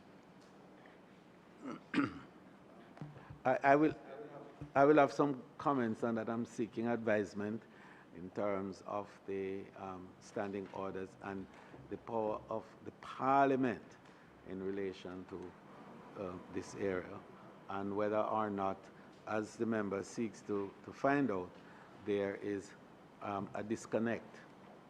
Because if the Parliament has oversight responsibility with all these areas as enunciated by Section 73D of the standing orders, and the standing orders is what guides the Parliament. That's the authority of this House, and it gives us authority to act. And then if it contravenes the act, then we have a conundrum. But I defer to my legal colleagues on the committee. Chairman, I had my mic on, but it's not on this issue, so I yield to my colleague. Well, I am on this issue. I've been very clear that this oversight body is not an appeal body. We can't change reports. We have to accept them as they come. Listen, Pisabed Turker. But the idea of an oversight committee has always been where commissions of Parliament take the opportunity to be able to see to an oversight. All right. With this guy here upon the screen saying who's a part of the oversight committee. Which one of you I watch for now can sweep on the Bible say him is not one of the illicit 12? How we know this guy is not one of the one who are under investigation for thief taxpayer money? Eh? Honestly, the madness, these people. Hey. Only in Jamaica alone this can this will happen in Jamaica. It can't happen nowhere else. That is why I have to read the Haitian them, you know. You see the Haitian with the royal abash, not even the royal. But you see the Haitian where get wolf abash, you see Haiti we get wolf abash. I respect these people. In a real life, I respect these people. Because if they employ and serve them, what the purpose of paying them taxpayer money? Ask yourself that, you know.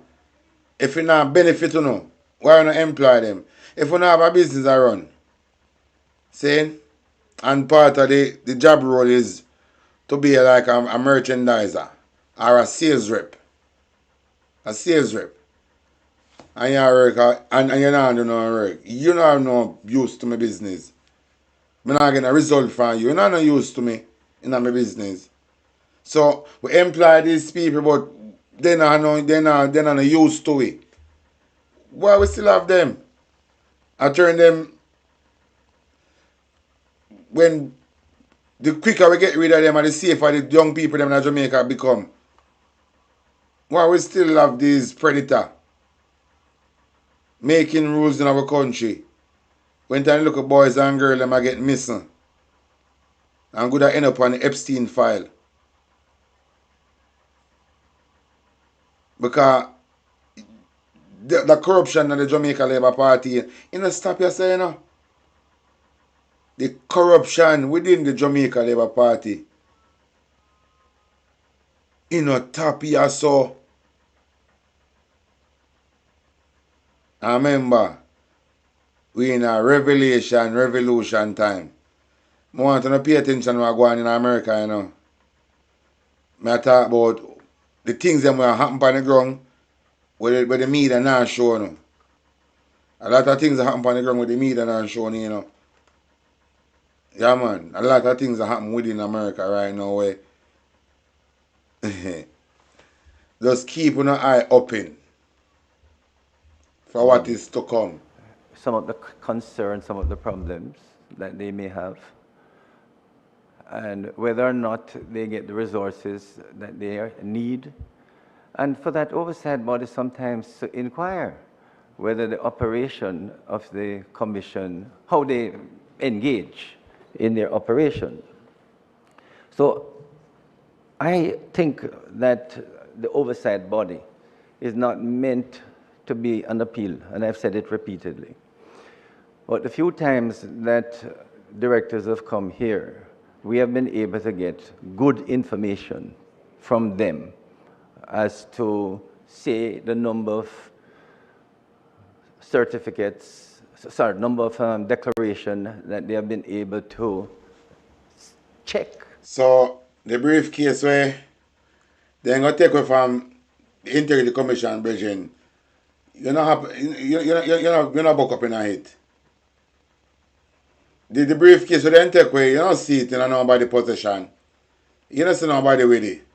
Because really and truly on my TV screen look like a criminal in the right truck. Take a good look at that photo. Because sometimes you have to slow it down to see demon within them, you know.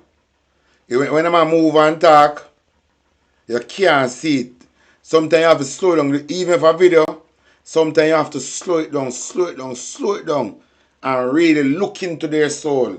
This is a demon. Oh no, look.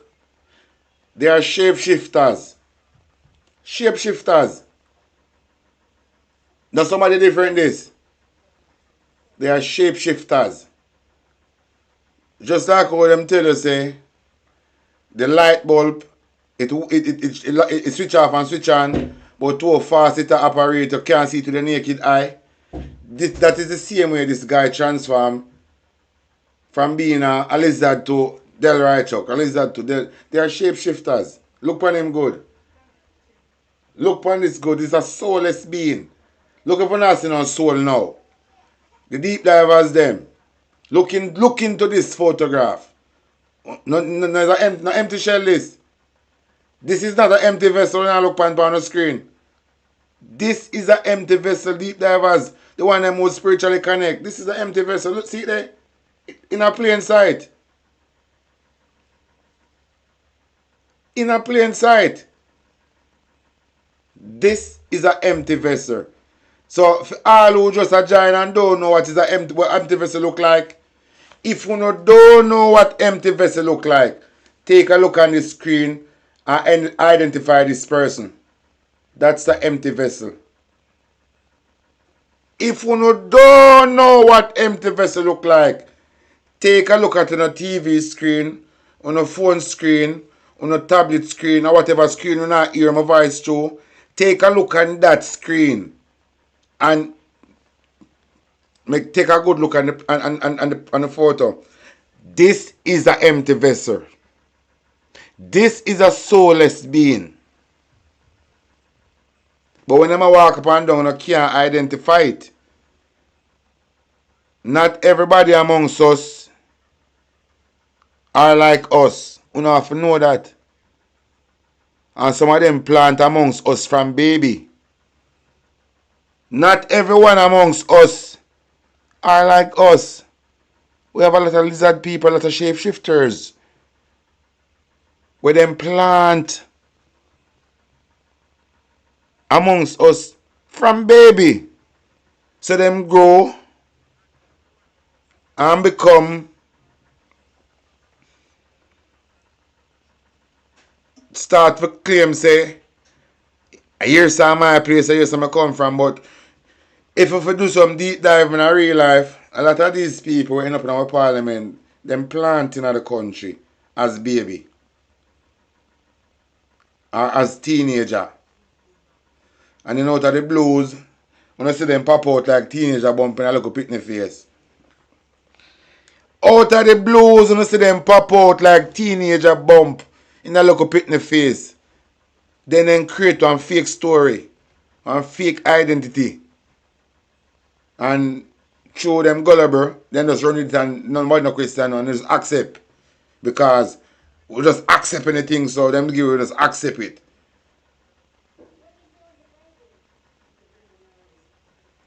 But this are the guy, when them talk about molesting a little girl, this is the guy giggle. I don't know how, watch you now. Be a big people hold a conversation about a situation where take place. And the situation is like the molestation of Flicker Pitney. That is the conversation we have. We're talking about molestation of little boys and girls. And I don't know what part of that conversation can make a big grown man giggle. Only don't see nothing wrong with that. A big grown man. That is why I'm telling us say the Epstein file gonna end up in our parliament. The Epstein file gonna end up in our parliament because the Epstein file only big guys on it. Only the big guys them on it.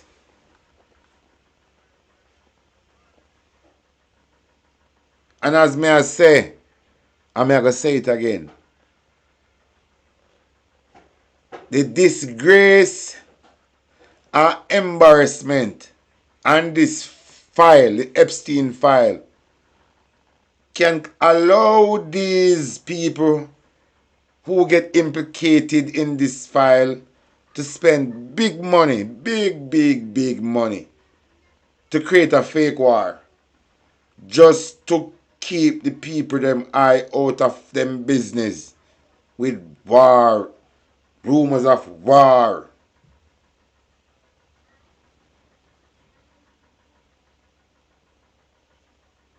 It is a possibility. It is a possible. It is possible. I don't say that happen. But because my brain get infected, I can do critical thinking. And me can look outside of the box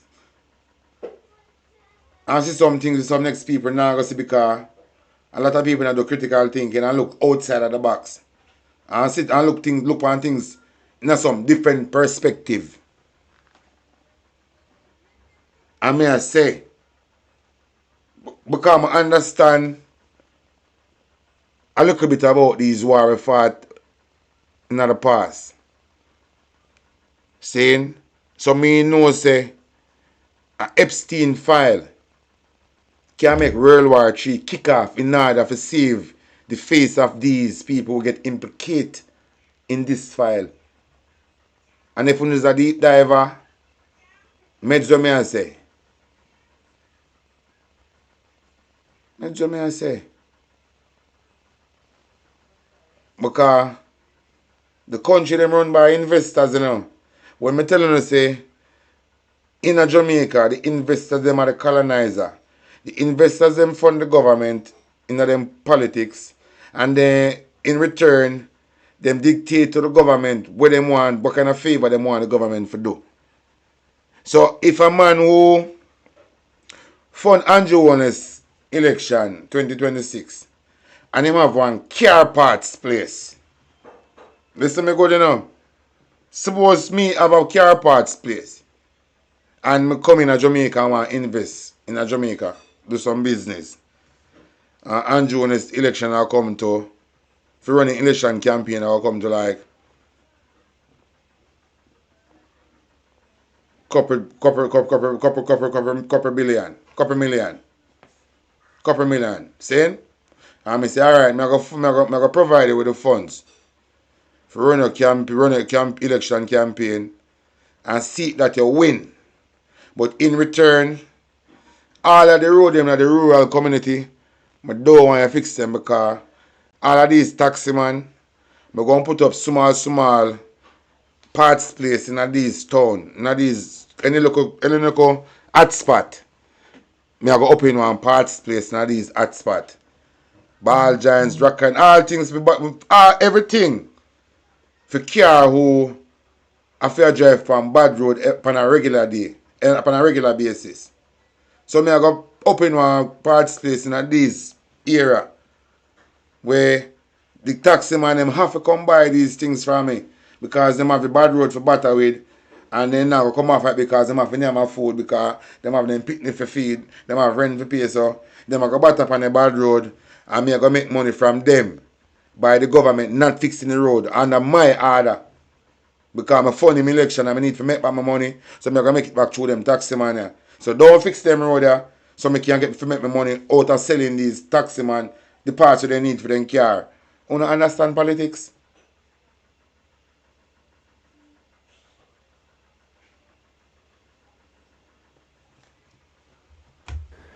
And whether in fact, you know, you're able to check 40,000 and whether or not the limit of 3 million should not be moved to 12, and we get good information to be able to move the figure from 3 to 12. So this oversight body, Chairman, has the opportunity to even ask the commissioners, since 2018, has this government provided the resources you need to perform your duties and operation, so that up to the fiscal year last year, I was able to ask, you got approximately 1.5 billion. Was that sufficient? I got the impression it was sufficient. This year, it was increased to 1.8 billion. And in fact, you have requested more in your supplementary budget. You're likely to get 2 billion in this fiscal year. So that, is there anywhere, commissioners or directors, that you have asked for resources that the government has not provided? And in all sincerity, one of the questions I would like to ask, for the last 6 years, you have got in excess of $8 billion. How many reports have you done? I mean, these are questions which is not necessarily an annual. And there right, Chuck. If you didn't know nobody in it at all, you know, these are the type of questions you'd ask Christopher Tufton and Floyd Green. Because I tell my great my grandmother, you know, take the beam out of your eye. Take the beam out of your eye. Because I don't know an investigation. I don't have problem with no funding. Because of them an investigation, them I say, yo, I can't give him no money if you can investigate me. So I go time I go ask them, you need to tell me how you spend the money or going already. I ask more money if you can investigate me, to expose it to the world. Tell me how you spend the money first. So the whole Go on, listen some more. That is why I say we have to understand what the FID try for dash for Andrew Jones, you know. We have to understand the magnitude of this case and what the FID them are planning for dash way. And we can't allow that to happen. Because if that a case of dash way, you see, everybody else who under investigation get a scotch free. That is a big deal for we Jamaican people. All hand for on deck. We must never make these culprits get away now. That is why the gag order in a parliament. Because they must say, if Andrew Jones dash way, for them who none and void. And we are going to be a failure. You don't want to be a failure? Me is not a failure, you know. I don't believe in a failing, you know. A forward ever and backward never, you know. So, with everything all hand on deck, we have to see this one through. We have to see this one through. We can't allow for these criminals get away. All hand for on deck. If you love Jamaica like we, every hand for the on deck. We must never make them get away. Even if the parliament ever get a reset, we have to reset the parliament. Even if we take for the parliament get a reset, we have to have the parliament after we get a reset there. We can't make Andrew Jones and the other thief them get away. Somebody almost dead in the midst of this. Somebody get gunshot and briefcase with information about the culprit them. Stolen. So it is not only taxpayer money, you know, we are defending, you know. Attempted murder commit in the whole of this, in the midst of this. And we have to connect it to anything them discuss, yes, sir. We have to connect it to the attempted murder we happen outside, you know. The Integrity Commission office, you know, headquarters, you know. Whatever happening, so we can't talk about one without the other. So, this guy on the screen basically I defend corruption. Because somebody get shot in the process and a half people them on investigation order that hit. It have to be whosoever on the investigation and that person order the hit.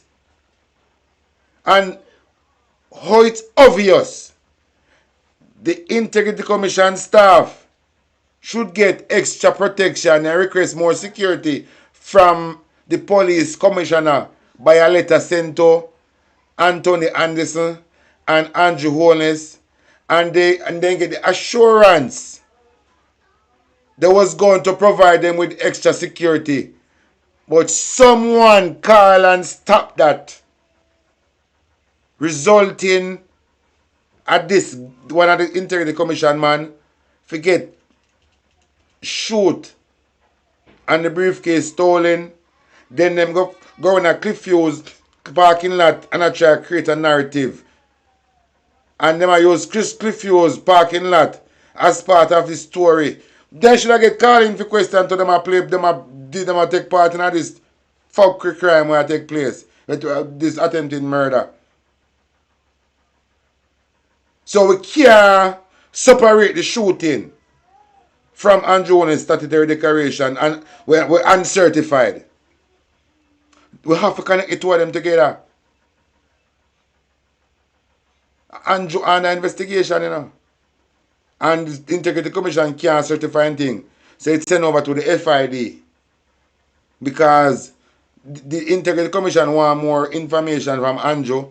And Andrew refused to give them the information. So he said, alright, my boss, I'm not certify this, and I ask for this. And you refuse to give me some, I'm going to send it over to the FID. What Andrew Jones them do?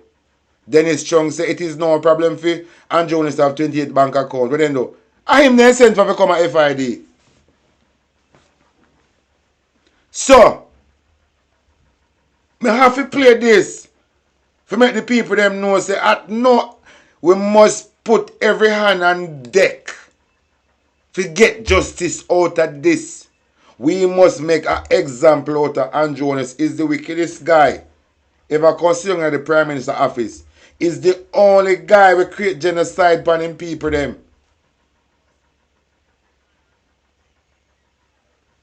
So we must hold him accountable.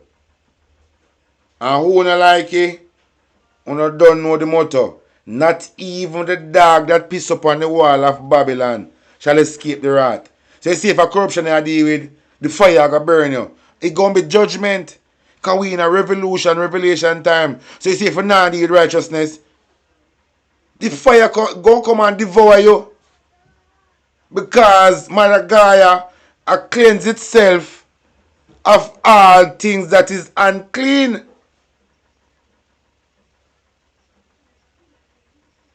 The earth is the Lord and the fullness thereof. What am I talking about? So we have to listen back. This video here about the nature of Andrew Holness crime and commit against we by thieving our money while raising pay and still and raising pay and raise the thieving. The man raise the blood in raising salary and raise the thieving. This is a guy when I have no conscience. Can this guy get away from this crime? You know mad? If a youth in a community thief or broke one shop, you beat him, you want to kill him, you go for machete and chop him up.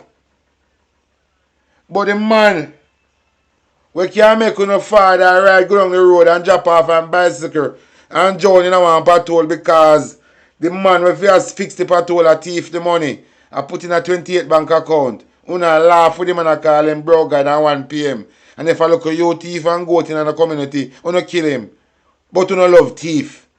But you don't love a poor thief, you don't love big thief. You don't love rich thief. You just set a drunk. You don't love big thief, but you don't love poor thief. You don't love rich thief, but you don't love poor thief. As some see one look thing about the Jamaica and them too. They love a rich batty boy them and hate the poor one them. These people traumatized. These people are one bunch of hypocrites. So we are going to hold them accountable. It would be useful for the public to know that the government has not refused you any resources. You have got it. And the opportunity is here to say we did not get what we wanted.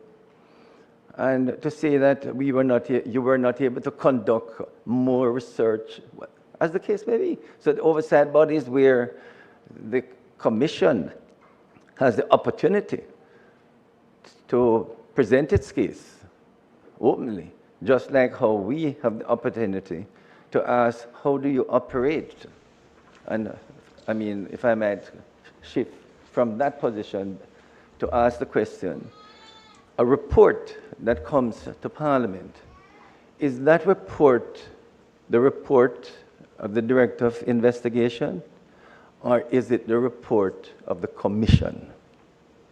So, I mean, I know it is signed by Mr. Kevin Stevenson, but is it Mr. Kevin Stevenson, Director of Investigation's report, or has it been certified, checked by the Commission? Just first question. Right. As you know, I want to share this content to everybody in our contact.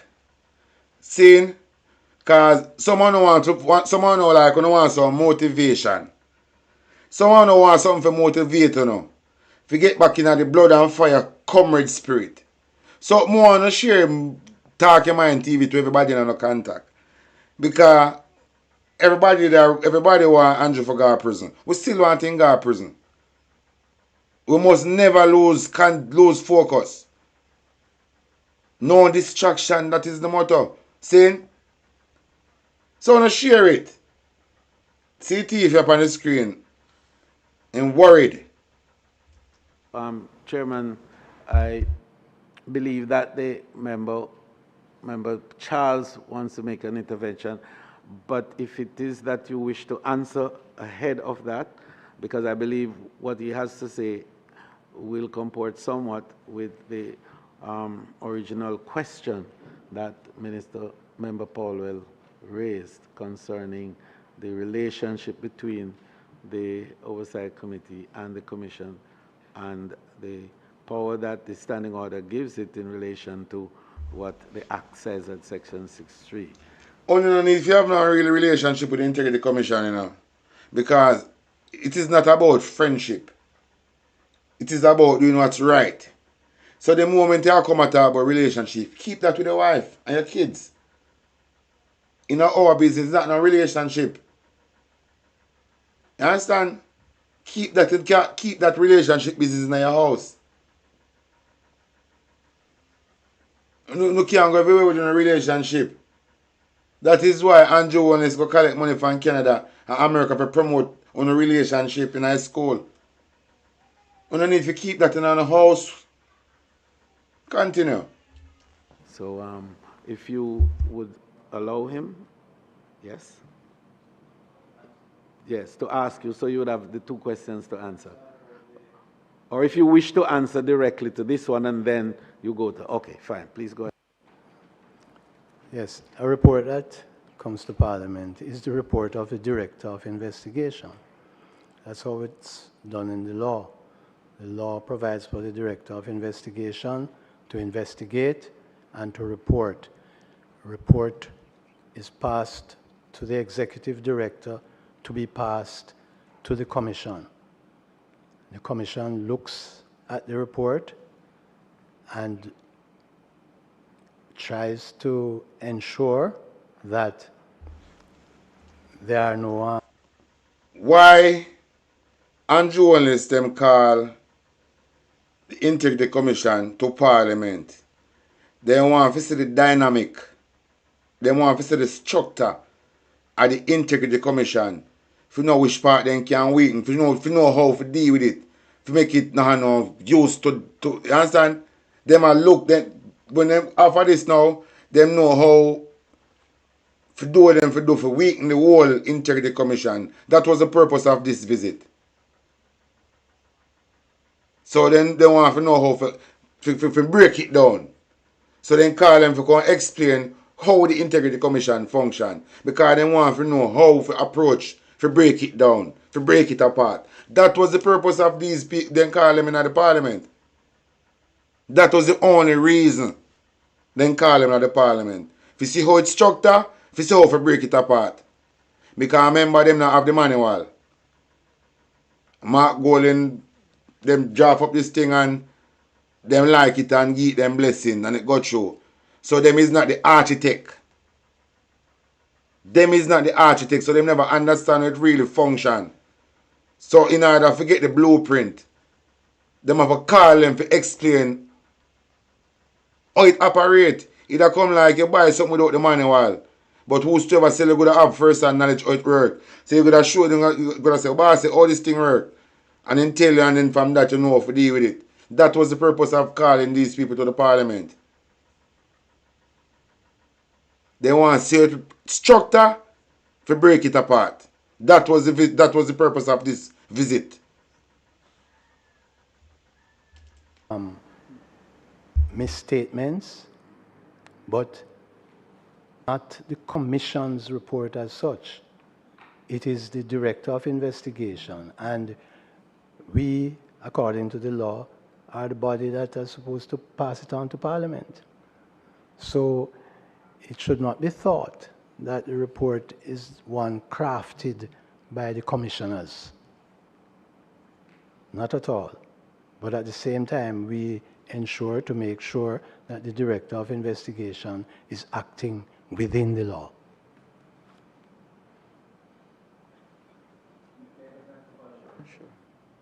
So if the Director of Investigation has submitted a report to you, the commissioners, or to the Executive Director, why not think that agent here a drill them so? Remember, him is a lawyer, you know. And him on the investigation too, you know. Why you think him a dig in at them so much? Because him a get a info. Him is a memory chip here, so now you know. Him is a chip. A memory additional memory chip right now here so. If you soak up everything when them I tell them, if you go back and explain to Andrew know, for Andrew them, for all of them sit down and know how them I get for discharge this institution. Is it the normal thing that it would be sent to Parliament immediately, or you have you as the executive director or the commissioners can say this report should not go forward? Well, you know who born me in the Parliament? Perennial Charles' daughter, the local family court lawyer.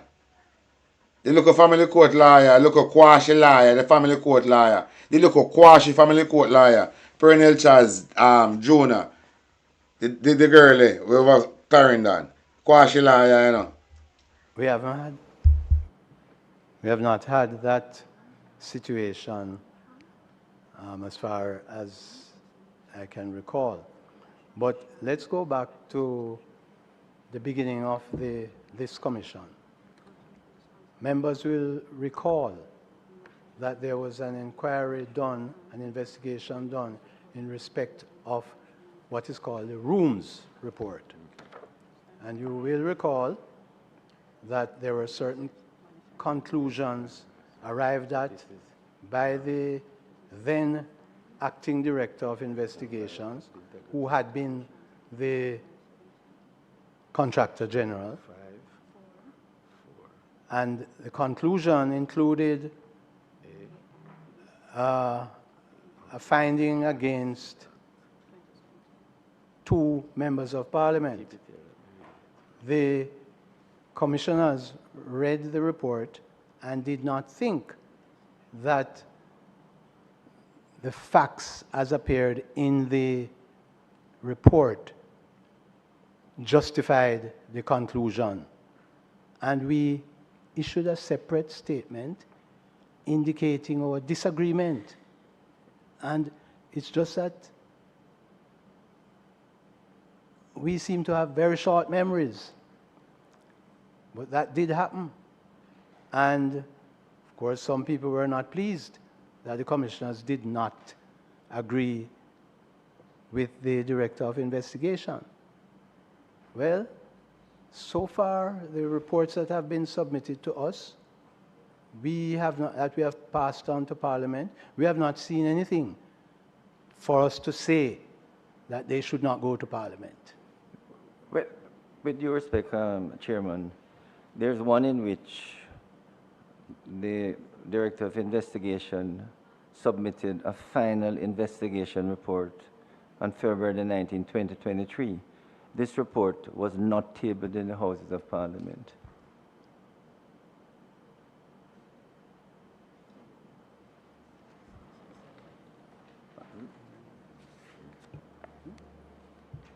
I mean, this is coming from a report you sent to us.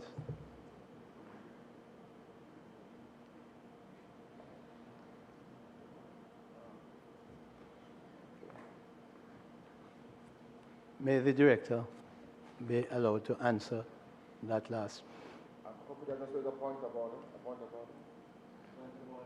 Yes. I suspect that matter has to do with a matter that is in court. We're talking about reports.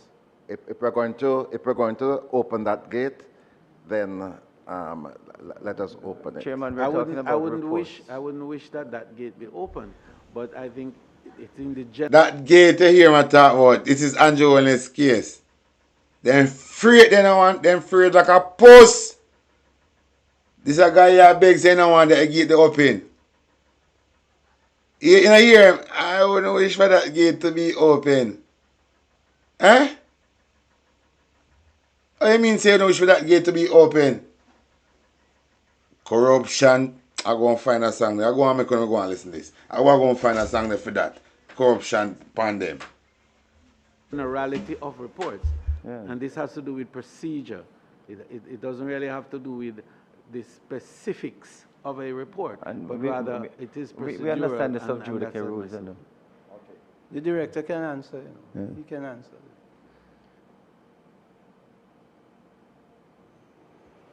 Thank you very much, Chairman and members. Good morning.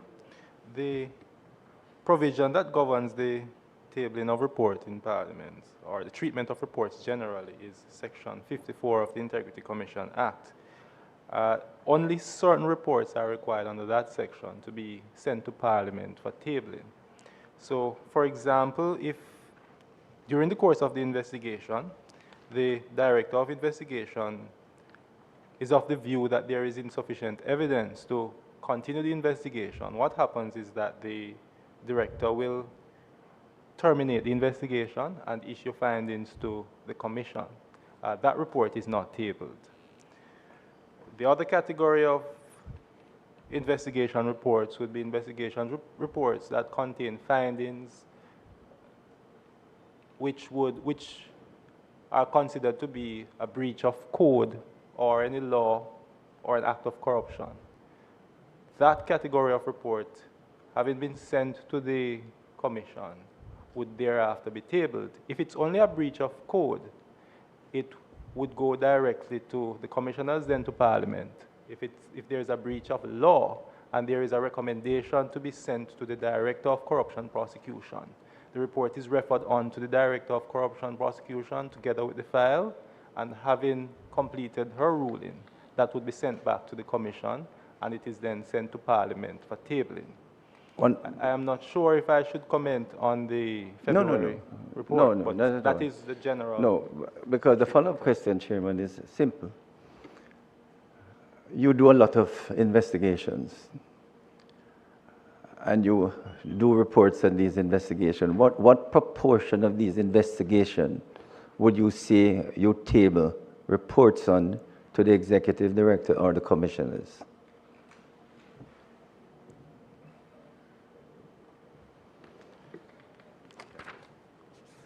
If you give me a second, Chairman.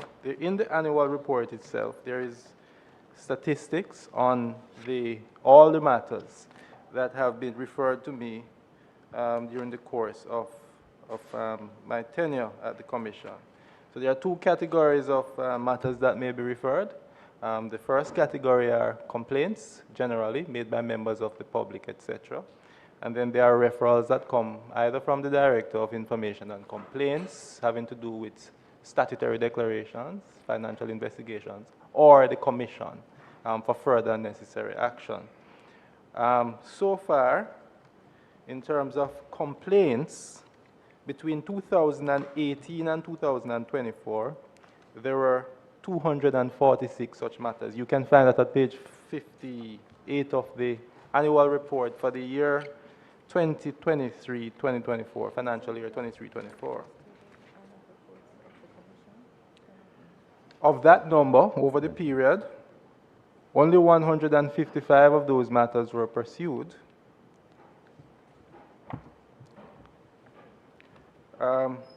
12 of those matters were referred to the Director of Corruption Prosecution. 13 were referred internally, and by this I mean it could well be that, for example, there's a complaint on a contract. If the contract is still ongoing, then we would refer it on to a monitoring unit to review the execution of the contract and to provide findings. That does not necessarily result in an investigation report. And then there are matters that may be referred externally, for example, to our competent authorities or other entities, matters that are not in our remit, for example. And then there are matters that are closed on preliminary inquiry. Now, Section 47 of the Act requires the Director of Investigation, when a matter is referred, to look at the matter to see whether the matter is one that is frivolous and vexatious, whether another entity is dealing with it, or whether it is within the remit of the Commission at all. During that process, information could be requested from external entities. The complainant could be spoken to. Several investigative actions or preliminary investigative actions would be conducted. If at the end of the day there is insufficient evidence to justify the conduct of a full investigation, then the matter is closed on preliminary inquiry. 82 such matters were closed during the period I referred to earlier, 2018 to 2024. You will also see at page 50 of the report the number of matters completed over the 5 years period, or the 2018 to 2024, a total of 161 were tabled in Parliament. And you'll see the statistics there. Except I'll not go further into the statistics, except to say that of all the referrals made to the Director of Investigation for this period, we have completed 96% of those matters to date. So really and truly, Chairman, the question is the Director of Investigation completely independent as to what reports he continues, terminates, or do you report to the commissioners, and the commissioners can direct you that it should stop or it should continue? The Director of Investigation is subject to the general and specific directions of the Commission. In terms of the governance structure of the organization under which we operate, the division is supervised by a committee, the Investigation and Corruption Prosecution Committee, and each month there's a report made to the committee, the matters that are being investigated or inquired into, the completion of matters, etc. The operations generally of the Commission, I make reports to the committee on those matters. Sorry, Chairman, while the deliberations were happening, I sought the legal advice in relation to the position of the Oversight Committee vis-a-vis the Commission.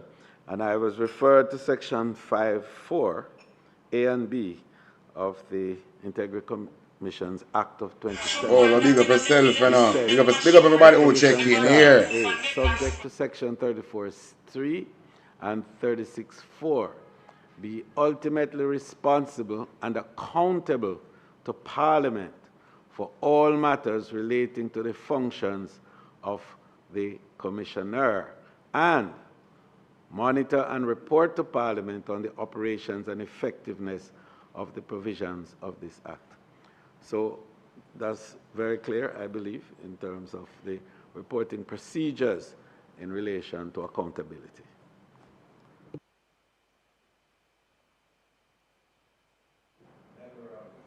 Morning and welcome to the Commission and the team. I have 3 questions. Last year sometime I'd asked the members of the Commission whether persons who are subject to an investigation for illicit enrichment, whether they are so notified, and you answered in the affirmative. I'm going further, and I'd like the Commission, through this committee, to provide a sample copy of the letter which is sent to an individual who is the subject of an investigation for illicit enrichment. I would like to satisfy myself as a member of this commission that there is clarity and there is no ambiguity in the correspondence from the Integrity Commission to individuals who are the subject of investigations for illicit enrichment. That's my first question. My second question, which may be directed to the Director of Investigations, I'd like to know what percentage of investigations undertaken by the Integrity Commission are referred to third-party bodies, units, for further investigation, and what factors are used to determine those referrals to those third-party bodies. And my final question relates to the practice of the Integrity Commission, which discontinued the routine quarterly publication of contracts which are awarded by the government of Jamaica to various bodies, and did so under the basis of an interpretation of the Integrity Commission Act, and I believe it's Section 53.3, which you have interpreted to preclude you from doing that publication. I'd like to know whether the Integrity Commission is open to seeking an independent legal opinion on that particular provision, and whether you would do so from the Attorney General's chambers. I personally don't support your interpretation, and I know for sure it was not the intention of the crafters of that particular clause for it to preclude something which is in the general interest of transparency and openness. So those are my 3 questions, Chairman. Just before the chairman responds, in the context of that first question with regards to illicit enrichment and a better understanding of what it is, I referenced the report of 23-24 and in fact the message from the chairman, and I read that he says on illicit enrichment, the Act provides that any person may be orally or in writing make a complaint, give information, or notify the Integrity Commission about a matter which involves or may involve an act of corruption or non-compliance with the Act. He went on to elucidate on the matter by saying, when a person approaches the Commission in this way, the Director of Information and Complaint is compelled to record the complaint or information and submit it to the appropriate Director of the Commission for action. The Act also provides that the annual report must contain a general description of the matters that were referred to the Commission and a general description of the matters being investigated by the Commission. The Commission has no control over the complaints and allegations it receives. It must, however, investigate them and make a note of the fact of the receipt and the investigation in the annual report. This is what the legislation passed by Parliament requires. The police received numerous complaints, he made a further point, and allegations of various crimes that when investigated are found to be without merit. So does the Integrity Commission, which has no control over speculations, rumors, or mischief-making in the society. And that was his line on illicit enrichment. So I just, further to your question.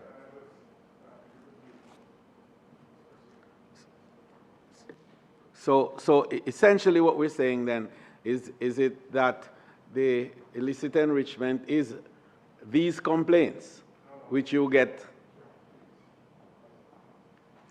No, but it's important, I think, because in giving clarity to the whole process, and this is from the chairman, it's very important for us to take note of this. Yes. If you allow me, Chairman, what you said is valid, but it's not what I'm asking, and I don't want it to be confused. We accept that any individual can make a complaint. I'm not going there. I am going where you initiate an investigation. I want to know the text of the correspondence sent to the individual, because I need to satisfy myself that the individual is clear about what he or she is being investigated for. That's where I am going, not whether Tom, Dick, or Harry send a complaint and whether it rises to the level of whether it meets the evidentiary bar to be investigated. It is when you commence and what you say to the individual once you commence. Oh, I hear you, and I hear you well. But I read this piece because it gives a background to what could constitute the investigation, so that the public understands clearly that the investigation may not be that the persons are guilty of anything. Unfortunately, that's the sense that the public gets once it is out there. And I wanted that point to be made clear. And I think the chairman was very clear on it in his report, and it bears repetition. But proceed with the answer.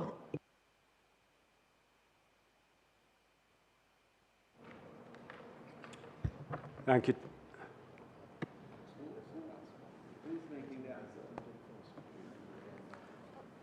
Thank you very much, Chairman. On the first point, the first question, whether a person who is being investigated for illicit enrichment is notified by the Commission and you want to know the exact text of the notification. Yes. Now, when a matter is referred on to the Director of Investigation for investigation, for example, illicit enrichment, it is the practice, as I recall it, of the Director of Information and Complaints that he advises the declarant that the matter is being referred. My recollection, and you may correct me if I'm wrong, the letter does not say that you are being investigated for illicit enrichment. And he says that I am correct. Now, when the matter comes to the Director of Investigation, that matter has to be assessed. There has to be investigation into the matter before the declarant can be advised that they are being investigated for illicit enrichment. Because the Director of Information and Complaints doesn't necessarily go in depth with the matter. For me to, at the start, indicate to the person that you are being investigated for illicit enrichment might be a little bit premature because of what the legislation requires, Section 14.5 of the Corruption Prevention Act. So there is preliminary investigation or in-depth investigation. Now, I would also send a letter to the person once I receive the matter to say that this matter has been referred to me. I will not necessarily say that you are being investigated for illicit enrichment for the same reason I mentioned earlier at that early stage. Now, once there is sufficient evidence that this person owns assets disproportionate to their lawful earnings, or there is some evidence of it, some indication, a notice is sent to the person. Now, the head of the notice, I don't have it in front of me now, there it states what section of what legislation the notice is being sent under, and then it would be Section 48 and Section 14.5. And the words illicit enrichment are also in the header of the notice. Now, if I may read for you, maybe 2 paragraphs from the notice itself. It says, take notice that the Integrity Commission is investigating the statutory declaration submitted by you for the year so-and-so to determine, among other things, whether there are reasonable grounds to suspect that you have contravened Section 14.5, which is the section that deals with illicit enrichment, of the Corruption Prevention Act, and if there are any other legislation that we're looking at the person under, then we'll also state that in this case, if there was Section 43.2 of the Integrity Commission Act or any other enactment, and whether recommendations ought to be made hereinafter the investigation. The second paragraph is important. Take further notice that the Commission, from the proceeds of its investigations so far, has determined that you own assets disproportionate to your lawful earnings insofar as have been declared by you. Consequent on the foregoing, you are invited to attend on the Commission, and we say what the address is, and the date and time to be interviewed for the purpose of providing an explanation to the Director of Investigation or his designate for the purpose of answering questions concerning concerning the investigation. And then the notice goes into the areas that will be covered. We provide attachments, so if there are things that need to be explained, those things are attached. For example, it could be bank statements, it could be land title, whatever the case may be, whatever we need to be explained would be attached to the notice. The notice is dispatched in triplicate. One of the copies would be endorsed by the declarant as having been served on them, and that is returned to the Commission. So that is how they are advised that they... Can you release your mic, Mr.? Okay. So let me just be clear and follow the process. If I'm being investigated, Mr. Beresford would indicate to me that he's referring a matter to you, but he doesn't state the nature of it. You would then write to me to say a matter has been referred to you in relation to me, but at that stage you don't include the specific nature of your investigation. Once you have done your due diligence and weighed the evidence, and you have come to a conclusion that you should commence an investigation, you then write that I would receive my third correspondence as a declarant then. The first from Mr. Beresford to say you have referred to you. The second from you to confirm that you are in receipt of a referral. And then the third, that having done your preliminary checks, you are now commencing this investigation and you are calling on me to answer these specific allegations or charges. Is that correct? Correct in every respect, except to say that at that stage we are not commencing the investigation. Well, not we are commencing. continuing with the investigation, but we are at a stage where we are asking you to explain assets that we find to be disproportionate to your lawful earnings. And the same principle would apply whether it's an investigation for another matter. So, for example, failure to declare particular assets, etc. The same principle in terms of the process applies, where Mr. Beresford indicates to the declarant that a matter has been referred to you, you acknowledge, and then once you get to a stage where you believe they're sufficient, then you write to the declarant. Is that correct? Not in all cases. Okay. Because the illicit enrichment matters are peculiar, it requires that the declarant explain the source of funds for the assets. So it is not done in the very same way, but there may be a time during the course of the investigation that the declarant would be called in to answer questions, for example, under caution, after having collected the evidence and we are satisfied that there is sufficient there to arouse our suspicion that an offense has been committed. Then we would call them in at that stage. But each investigation, of course, will turn on their facts.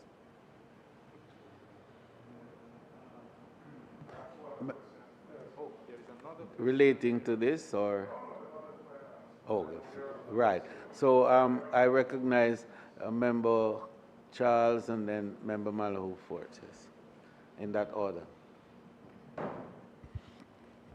Well, I have some specific questions and comments, but not relating to this. But in relation to this particular, to follow up, the notice of which you explained a while ago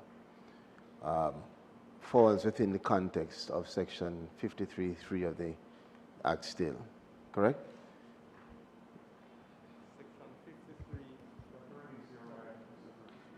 Let me assist you. Let me assist you. I'm referring to the section, I'm trying to pull it up.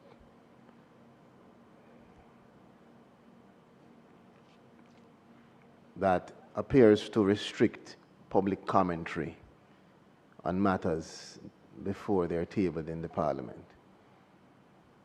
Such a notice provided to anyone. If Julian Robinson, as a member of the Parliament, were to receive such a notice, as explained a while ago, regarding illicit enrichment, you, Director, would still expect that it would be treated within Section 53, subsection 3 of the Act, and that would not be then part of what would be public knowledge until it is tabled in Parliament.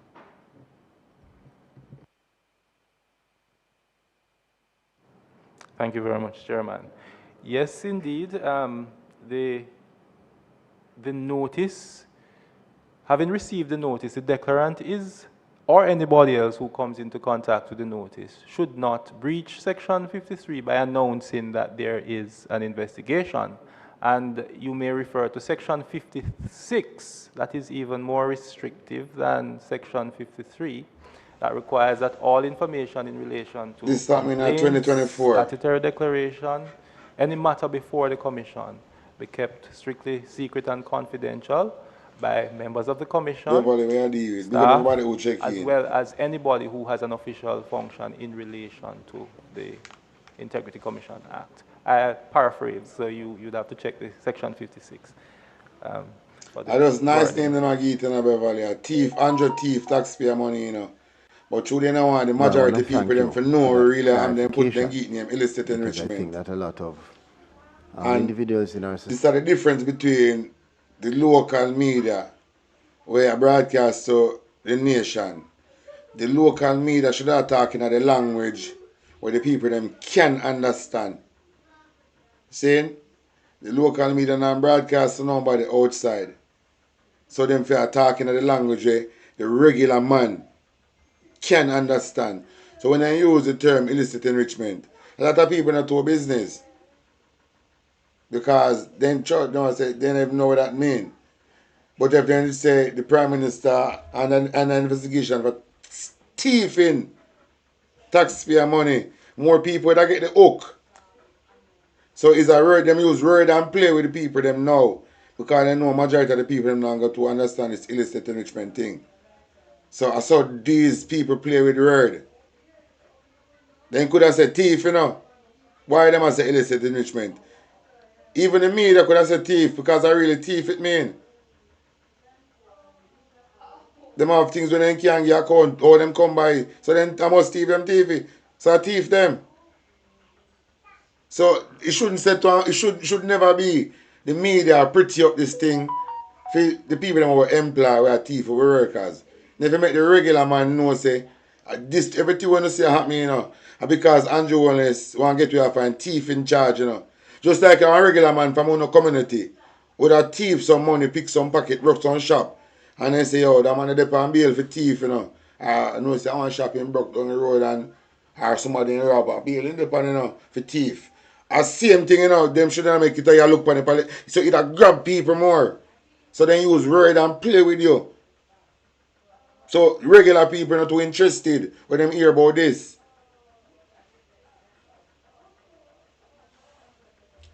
Society perhaps had a misunderstanding of the parameters within which one ought to operate in those. Ransford, I want to tell you, say Uncle Trump. Of matters, particularly right now, you have more iron a fire right so now. So you say 53.3 is followed by section 56 regarding the confidentiality of these matters prior to tabling.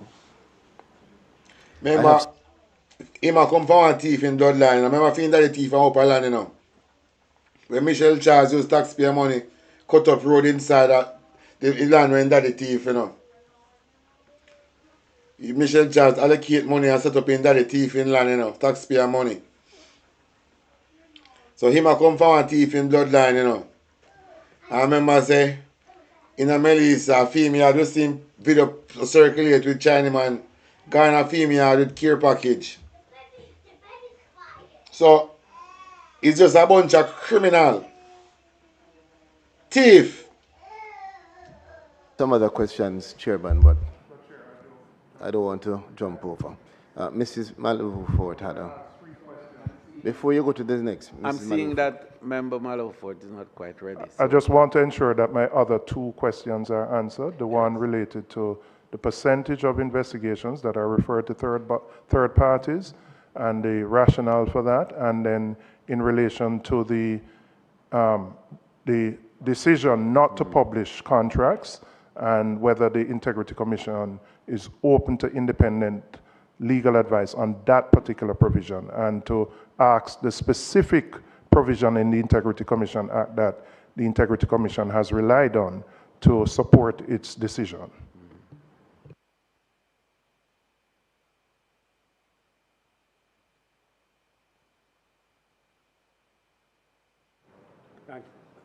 Thank you, Chair.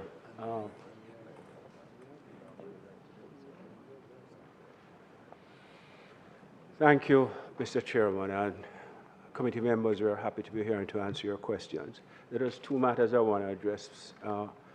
Member Chuck made a comment about reports being sent by the Director of Investigation to the Commission or to the Executive Director. The Executive Director has no substantive function when it comes to investigation reports. It's merely procedural. And The process is governed by Section 54(1) of the Integrity Commission Act, and I'll just read it. And it's important so that we can bring clarity to this thing, because I've also seen it on social media. The ED has absolutely no role to play when it comes to investigations. It says, on completion of an investigation, the Director of Investigation shall prepare and submit to the Commission, not to me, to the Commission, through the Executive Director. I go and play. This guy when you see on the screen now. I go and play what him say when in colleague gets shot. Listen what him say. What's your thoughts on the shooting? I should ask the government that. Why, sir? What does that mean, sir? Ask them what that means. I'm going to have a staff meeting. We're coming from the hospital. Incident happened probably about 10:30, and the guy we attack, him that on the screen. These are some of our directors. Director Clement Stevenson, Director of Investigation, Director Craig Beresford, Director of Information and Complaints, and Corporate Services Director. So we're just getting back in. I'm sure this came as a shock to you, sir. No. It's not a shocker? No. It would be inevitable based upon the environment within which we're operating. Has anything like this ever happened? No, but we have gotten veiled threats. So you have been getting threats? A lot of it is on social media. Our chairman actually spoke about it. Any consideration for security at this time? We have private security now. Is this normal? Is this... No, this is as of today. Sad, sir. Sad. Thank you for talking to us, sir. That's what the man say. He say, what your thoughts on the shooting? The man say, you should ask the government what that mean. He never say, hear what the man say? Ask the government what that mean. This guy on the street. The shooting I hear me talk about from night. Him say ask the government. I think I'm not a fool, I'm not born back a cow. Mother say ask the government to because Andrew is on an investigation. So I agree with this guy. Ask the government, would that mean? Or would that for? So we know if we go on like we stupid because Andrew is the Prime Minister. Him is a suspect. Him could be the mastermind behind that shooting and I'm on an investigation. And it is just the reality. That shooting, we can look upon him as a suspect. Or him have a role for playing that thing. Based on this case or this thing. And the man said them been a get threat. And them if you get security, extra security, and somebody who have power, stop that from happen. I don't know nobody from half a road do that. Or somebody from within government if you have them type of power they can call and stop something where Andrew Holness and Anthony Anderson agree, say them because then get a letter from them say them want more security and it agree. And when them forget security, somebody make a call and them never get the security. And the man say, what's your thought on the shooting? The man say you should ask the government. So we must never rule out Andrew Holness until we get the perpetrator who really behind this shooting. Andrew Holness is a suspect in our eyes. Not because I'm the Prime Minister. When time Peter Phillips are telling about him to declare the house.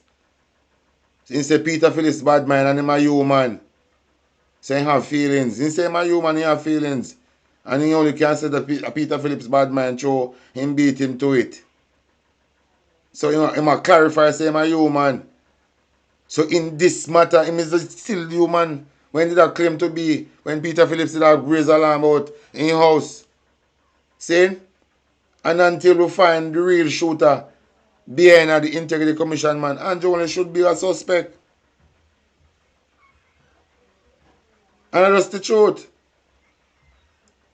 And this I don't like me I bring down no, I just have to just call a spade. Who for look upon as a suspect? If this man I say ask the government about that. And Andrew an investigation. And the people them who investigate Andrew Honest get shot. Come on now. Come on now. This is like taking candy from a baby. All blind people can see this. All people who never see from them band can see this. It's plain to see. So we have to look upon him as a suspect. We have to look upon him as a suspect until we find the culprit. So we can't rule him out of this. We can't rule him out. Look what going on in America. You don't see what things about Trump are going on in America. So it is every these things can happen in Jamaica too. So we can't rule out that. And we can't rule him out against that. We have to look upon him as a suspect. So it is not only thief in taxpayer money is the only thing here we must look at.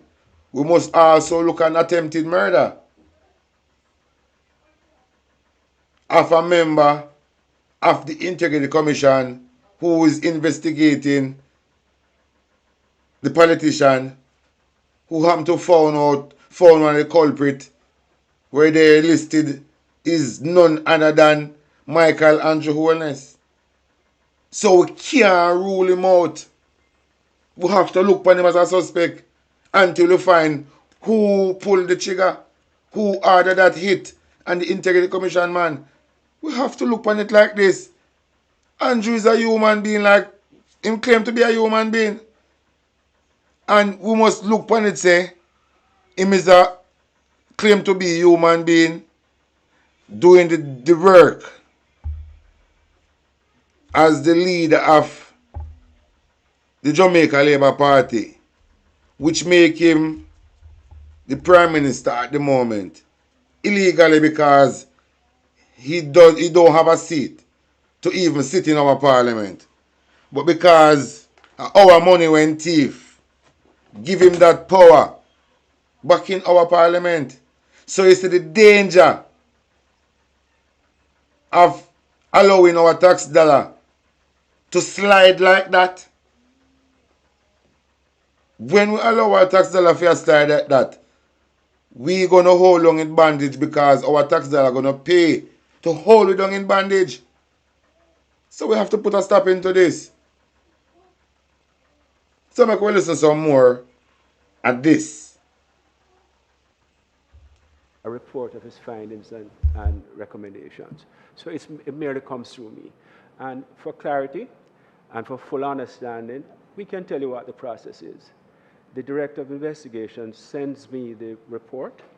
It's password protected in case it gets somewhere, but it comes to me by electronic means.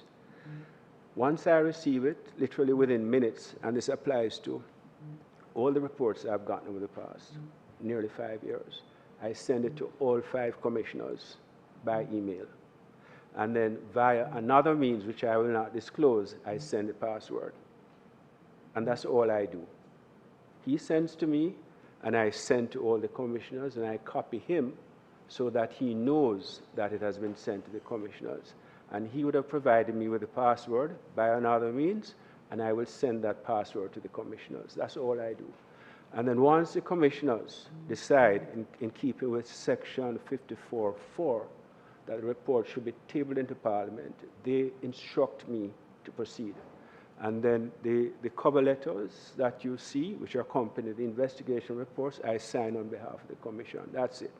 So, Member Chuck, I hope that clears it up. So it's not that it comes to me or the Commission. It's always going to the Commission, but through me.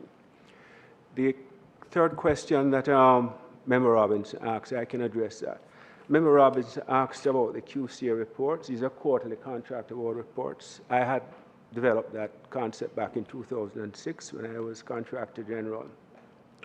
And the Office of the Contractor General during my tenure and subsequent to the end of my tenure under the stewardship of Mr. Dirk Harrison had continued to publish these on a quarterly basis. And I can tell you that up to now, in 2024, so it's 2006 to 2024, we're still getting the information from public sector agencies. And a report on that is actually the Director of Investigation, under whose portfolio that falls, still reports on it. Because remember, the Director of Investigation has assumed all the functions that the former Contractor General had. So public bodies, you'll be happy to hear, still provide that information on a routine basis, but we don't publish the database as we used to. And we stopped publishing it after we consulted among ourselves within the Commission as to whether or not the continuation of the publication of the database would violate Section 56. Now, Member Robinson, you said 53. 53 doesn't concern the QC, it's 56. And we hear references to the gag clause, which is 53.3, which speaks to a prohibition not to talk about investigations until they're on a table in Parliament. But the thing about it, the irony about it, is that Section 56.1 is much wider in its purview than 53.3. If you didn't have 53.3 under 56.1, you couldn't do what 53.3 says you can't do. So it's 56. That's a relevant section, and I'll read it for you. Subject to Section 42.3b, and 42.3b is a section which requires the Commission to publish the annual summary statutory declarations, or a summary of the statutory declarations of the Leader of the Opposition and the Prime Minister. So it says, subject to that, every person having an official duty under this Act, which means all of us, commissioners and employees, or being employed or otherwise concerned in the administration of this Act, hereinafter called a concerned person, shall regard and deal with as secret and confidential. Then it specifically addresses certain categories of items, and then it has a catch-all, or what lawyers will know as a est justem generis clause. It says, shall regard and deal with as secret and confidential all information, statutory declarations, government contracts, prescribed license, and all other matters relating to any matter before the Commission, except that no disclosure made by the Commission or other concerned persons in the proceedings for an offense under this Act or under the Perjury Act by virtue of Section 17.2 of that Act shall be deemed inconsistent with any duty imposed by this section. So in a nutshell, what it does is that it prohibits, or it requires all employees of the Commission and the Commissioners to regard as secret and confidential any of the matters listed here, including government contracts, or any other matter which is before the Commission. Now, I've heard talk that a matter is only before the Commission if, and it goes on. But it's very clear. It says any information dealing with statutory declarations, government contracts, license, or any other matter before the Commission shall be treated as secret and confidential. And subsection 3 of that section makes it a criminal offense, punishable by fine or imprisonment for any of us to do that. Now, Chair, I agree with Member Robinson that this section is drafted much too wide. And perhaps it was not the intention of Parliament for it to capture so many things. And we have addressed that in our proposals for an amendment to the Act. And so we share your position on that. Because a lot of things about this provision runs contrary to Jamaica's treaty obligations on the United Nations Convention against Corruption, and also the Inter-American Convention Against Corruption, which spawned our Corruption Prevention Act. And we have said that in our recommendations to Parliament, the Joint Select Committee and this committee, in terms of a proposal to have this amended, it's too wide. We understand that there must be a balance. You know, some things must be considered sensitive and confidential and kept that way. But this goes too far. and we have submitted that. So it now comes to the question as to, opinions. Now, as you go through this piece of legislation, as all of us had, and I found innumerable instances of what you call conflicts of law. I lectured law for 10 years. And it's not unusual for pieces of legislation to have clear conflicts of law. And Mr. Chairman, this is perhaps one of the reasons why it's very important to have this process and the Joint Select Committee process, where we review the legislation to identify those possible conflicts, where you're looking at things that this could never be. You pointed out one earlier, Section 6.3a, which says that the Commission shall not be subject to the direction of any authority. And I gather that someone else on that side is saying something else. These are clear conflicts. Yes, same act. And so it's important that these things are brought to light. And the Parliament, through you and discussion with us, given an opportunity to review them and decide exactly what is it that Parliament wants, and then to amend the law. You're going to have conflicted interpretations. We've heard one, that sort of thing. But I think these are provisions which are ripe for consideration, and they are ripe for review and amendment, for Parliament to reflect actually what it is that they want. But as our chairman said, we believe in the rule of law, and we try to reflect that in our work. And as I said, we did not just get up one day and say that we're going to stop publishing the databases. That database has over, I think, $250,000 contract award entries, running into over $1 trillion. Someone pointed out on social media recently that the GoJep site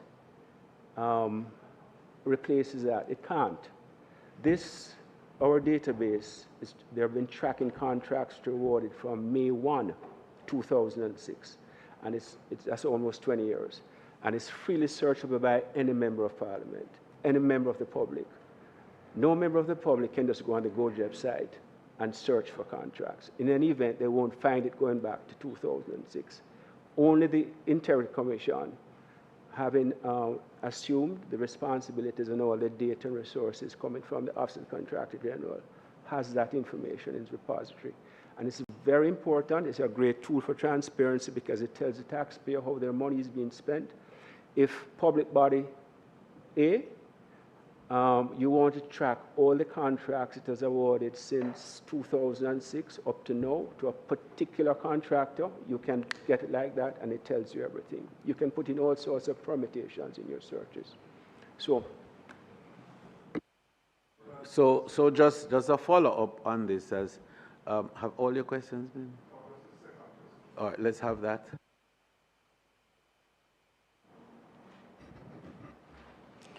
To the third question, Chairman, through you, Member Robinson has asked for the percentage of cases that have been referred to external entities, as well as what is the rationale for referring matters or not. I just did a quick calculation over the 5 years period. It's just over 3% of cases that have been referred to external entities. When we are looking at cases generally, and whether or not they should be referred, we have to be mindful of the remit of the Commission.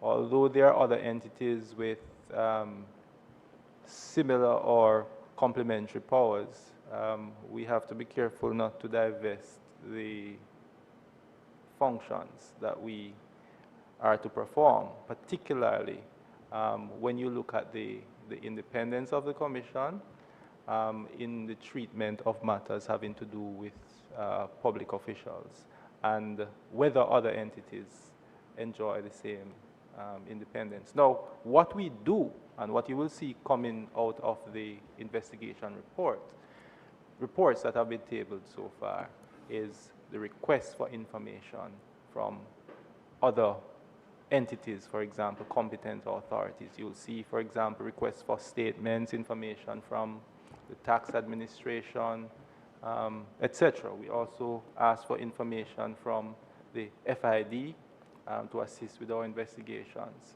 There are also opportunities for joint investigations, and it depends.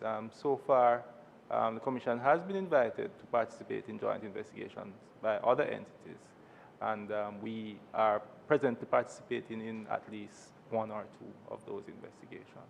So the rationale around it is really the subject matter. What is the subject matter that is being investigated? Can we pass this on to another entity to investigate it, to be investigated, particularly if they do not have the remit to investigate that matter?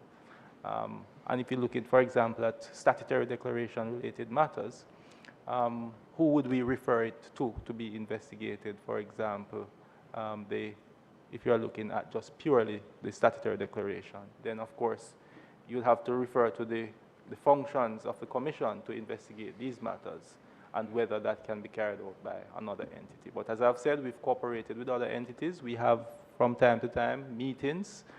We try to do them on a quarterly basis. Particularly in recent times, we're trying to get back to our quarterly meetings with our competent authorities and other partners to ensure that we keep good relations so that we can share information where it is possible for those that are listed under Section 7 and for those that have not been listed, to ensure that we work out a way where we can get information from those entities. Okay, well, Chairman. We are going to continue the discussion. Bear in mind, of course, that we have to 12 o'clock today. Well, I may then have to excuse myself, perhaps, and ask you to chair for any further leading up to 1 o'clock. But I do have an obligation at midday. But suffice it to say that the comment made and the explanation given by the director, Christie, is apropos in relation to the work of another committee. And I sit in both capacity, as I wear both hats, and I'm fully seized by that. And we are particularly seized by the seeming levels of contradictions within the act itself, two of which we raised just in this committee meeting here today. But there are several others, and the breadth and width of it, and what it does, even in instances of, you know, threatening to breach natural justice and various areas of, you know, individual liberty and so on. So we need to take that deeper look, and I'm very happy I'll be here for discussions here have brought out. Him not chat not make sense, you know. For us to move faster, in fact, in dealing with these legislative amendments that the JSC is responsible for. And I can give you my assurance that we will be acting very expeditiously on these matters, starting the latter part of this month into the end of the year. Chairman, I had a follow-up question to what was just said by Mr. Christie. He referred to Section 56 as being the relevant section, and in my understanding, relating to the constraints placed on members and officers working in the Integrity Commission. But as it relates to members of Parliament, for instance, because we're speaking a lot about the parliamentarians, a member of Parliament would be in breach of Section 56 or Section 53(3) if it is that they were under investigation and published that information. All right? Because we have clarified that members of Parliament under investigation would be in breach of the confidentiality in this act if they spoke of it. But would it be relating to Section 53(3) or 56, in your opinion, Mr. Christie?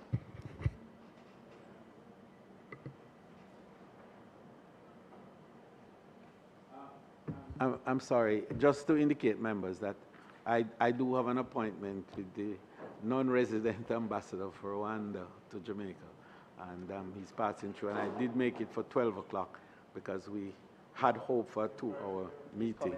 Yes, and so I will excuse myself to meet with him, and Member Chuck, will assume the chair until my return. Proceed, member. I had asked a question, Chairman. Very important question for me to understand. Yes, Chair.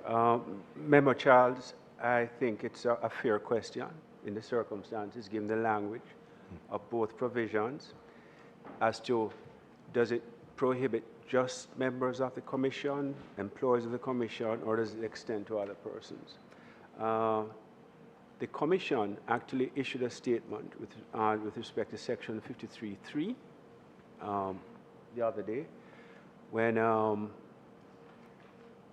there were some reports from at least one media house about our investigation reports, which had not yet been tabled in Parliament. Not reports, one report.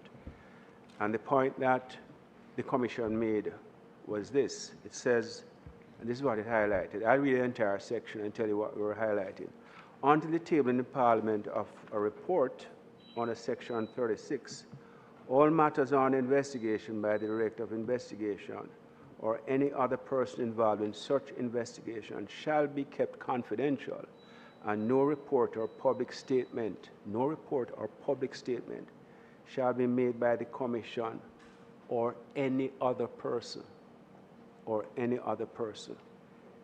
in relation to the initiation or conduct of investigation in this act. So it's or any other person. Including members of Parliament. Well, what was Parliament's intention? Parliament wrote the law, or any other person. So what I was asking, Mr. Christie, not to stop you, but I'm under constraint of time, and that's my follow-up to Member Robinson's question, but I haven't posed my question yet. So, we are clear now. Members of Parliament under investigation would be in breach of the confidentiality if they were to expose it. That's not my response. Okay, guide me. What is your response? What is your response? I told you my response. I simply said that we issued a statement which alludes to this phrase, or any other person. You can interpret how you want. So let me make it clear. Members of the IC and any other person. That's what the law says. Ought not to speak of these matters until they are tabled. That's what the law says. Thank you for that clarity. Now on to my question. No, I don't think you're finished. You also asked the same question with respect to Section 56? No, well, what I asked originally was whether you would find the constraint on a member of Parliament within Section 56 or within Section 53.3. But you went on to provide commentary on a statement made by the IC around it, which was useful. But you haven't told me if it is that a member of Parliament specifically would be constrained while on the investigation. Member Charles, you've asked a question and I provided my answer. All I'm telling you is that the law was written by Parliament, and I think Parliament is the appropriate Your answer entity. is sufficient, no problem. No, the law written by the Parliament. So what the Parliament mean when they put that in the law? Chairman, I think that the matters before us today and the discussion and the report and issues relating to the Integrity Commission ought to receive more than the time that we have allocated to it. It is of great importance. But I want to say this. Thank you for the clarity in relation to any other person. That includes members of Parliament.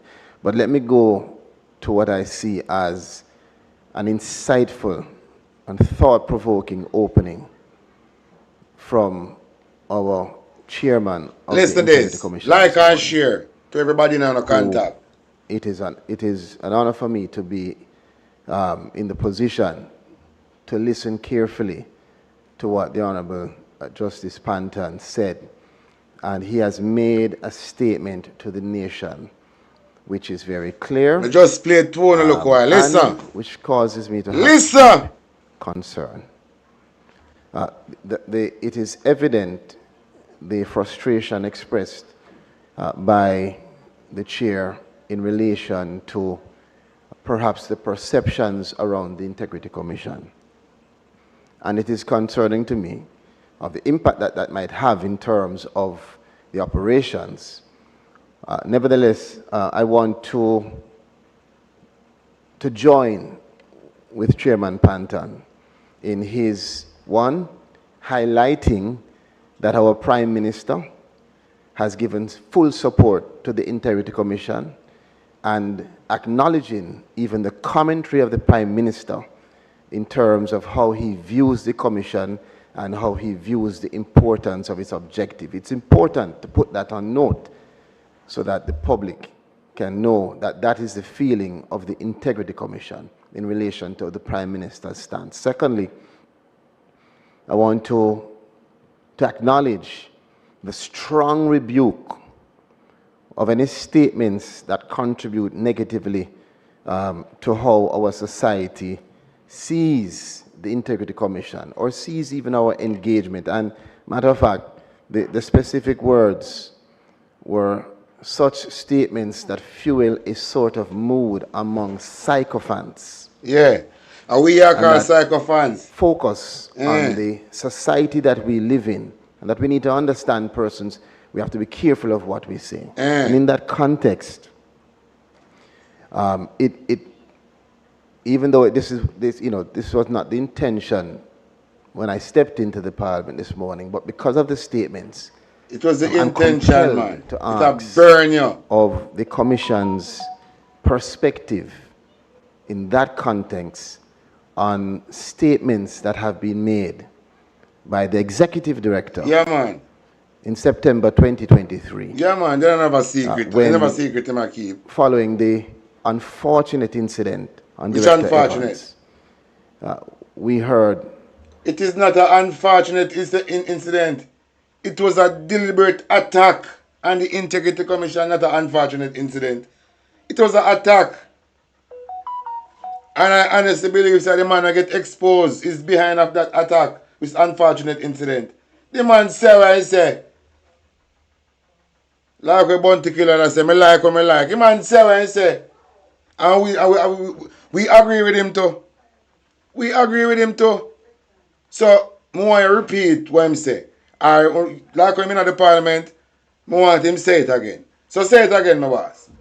A response saying you should ask the government that, ask them what it means. I note. So, as a liar, as a wannabe liar like you, the Integrity Commission, I do them work. Them find Andrew Holness is a man of questionable character. So them start investigate. Them find evidence and no, this guy is a thief. I'm going to make the people them I work for know say him is a thief. Seeing the moment the Integrity Commission tell we say we work as a thief, there's a gun attack and a member of the Integrity Commission. If it was the other way around, Cliff user the pan light post tapping and jazz. I talk about it every day. Say if you ask PNP why that you have to connect to PNP, PNP must behind it. Somebody in the PNP must instigate that. I sound that talk, my boss. So now the shoes they on Andrew foot. You don't want to take it out, put it on somebody else. But no, me telling you my stand from the day one. Andrew Holness is the man and then the Integrity Commission tell we, say I'm a thief for money. How all of a sudden gun coming at it? How all of a sudden gun coming at it? And the way how the labor right them fool. Me attack to you as a liar, you know. The way how Andrew Holness administration stupid. I see them mouthpiece parking lot get shoot up and get shoot up in the parking lot. One old car look like it even have an engine inside of it. One old car when even look like you have engine in it. I go to one donkey Harley around. Come put in a parking lot. So if it was you in that situation, what were you gonna say?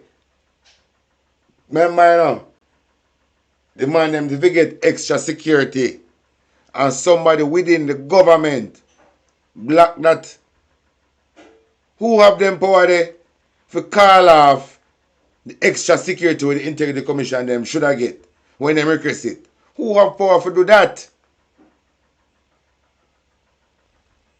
So we have to call a spade a spade. So I hear what you say. The response in writing, the explanation, but I would like to know objectively, and this is not an attack. In this space, we should be able to have honest, open conversation. And the country... It can't be an attack, my boss. Remember, you know, I don't like a man that's talk with water in mouth. The man never did stutter when him talk, you know. I don't know him personally, but I think I can swear say him is not a rumhead. And he don't take any form of drugs. I'm thinking you're in the right state of mind when you make that statement. Because who feels it knows. So whatever you come, so come try, pull off. The finger have to point to the government. Because of the government and investigation. And then like, them not find out say, una a thief. Them find out say una a thief. And don't willing to take a buyout and keep it a secret. Them decide say them are going to do the job when them are get paid for. And because of them don't want a buyout and keep this a secret. All I want no feeling.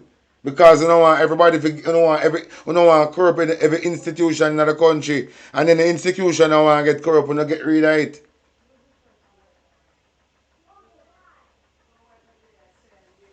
So make we hear what you say. Wants to know this. So let us put it to rest today. What, Chairman Panton, is your perspective on those comments? And you can't talk, so you have to put it to rest today. Because you might forget about it. But you don't hear me talk about it. That means I may not forget. How can I forget an unsolved attempted murder? Remember, you hear me still talk about Diane Smith. And look how long for Diane Smith won't happen. What the hell happened to this shiny guy? If you ever Aki seed. What the hell happened to this guy? I can't forget Barbara Gale. Because I feel it for that lady. I don't know her personally. But the way how me hears that crime take place. When I watch detective investigation thing, either call crime of passion. For somebody commit a crime and I give somebody so much multiple stab.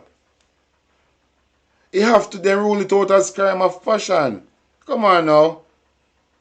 And what could I make somebody so I take somebody's life and so passionate about it? Because the exposure them are exposed. Them not only exposed in other country. Them all get exposed to the world. And remember a particular person, you know, for him motto saying can't take the name call and shame. You have a gentleman in Jamaica where him motto is I can't take the name call and shame. What if what the integrity commission is saying is useless and my face is damaged? How can I repair that? The deep divers. From our executive director, following such a significant and unfortunate incident, do you consider those statements to be statements that you would categorize as such that fuel a sort of mood among sycophants and statements within the category? All right. Me take this for offense, Shined man. You can't call people who want transparency and good governance sycophants. This is a fucking disrespect. Use nothing but a filth. We there now try to hold the government accountable. And you can label as sycophants. You fucking bright man. What? The man says sycophants. It's not. The man thinks, remember when they tell the people them from a long time, say, this election will happen just not the 3rd of September. I tell them, say, it is not an election like before. It is different. So we already see the future. So when you see you come out and attack, you can't call with psychophants, they're bright. Who that? This guy on the screen, like him a smelling jazz. Eh? You must say a wet dream and piece up yourself. Your dream say you piece and piece up your bed. Pass me that thing up there for me. Eh? You out of order. What? Is that there? Yeah, come on now. That we should be careful of because of how the society would view them. Chairman, I'm very interested in knowing that. And in that vein, I have other issues, but I will ask the chairman that first and then move to Answer him, my boss. Can I must well, no? Answer him, my boss. Can think say you did talk when water in your mouth. So if him did think say you did under the influence of Jerry and nephew, make him know say not talk. Really, you know, in an argumentative mood today. I'm in a very ain't really in an argumentative mood with you. I'm surprised that that statement by the executive director has been raised again. The fact of the matter is that those of us who are on the commission were in a position then, at the time of the incident, to understand why the executive director reacted as he did. Now, there were some very serious security concerns. I don't want to go in depth, but I have to say, because I have been asked, that Commissioner Anderson, Commissioner of Police Anderson, gave certain instructions to one of his senior members, and those instructions were not carried out. Had those instructions been carried out, the incident may well not have happened in respect of Director Evans. And in fact, Mr. Chairman, as a result of the disregard of the instructions of Commissioner of Police Anderson,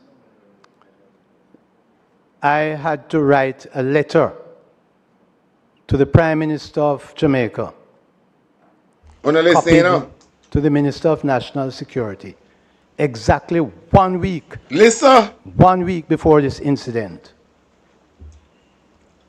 And there's much more I could say, but the reaction by the ED was, to our mind, understandable. And the Integrity Commission, man, the Oversight Committee called a Parliament. Because they want to get to know how it functions for dismantle it. I'm not saying anything more on it, Mr. Chairman.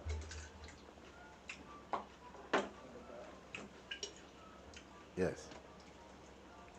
So, you don't get that him to Mumbo Clad. Whoa, you want to rub your head. How this? I don't see that. I don't like to share. The dog rub your head because I know it's a show. Eh? I don't see what going on. Pernell Charles Jr. Hold on your head in a lap and rub in a smile. Rub your forehead in a smile. Because the man lick your nail on the head. Blood clot. And FID want to show this a case here. When we say by all means necessary, Andrew Holness have to go to jail.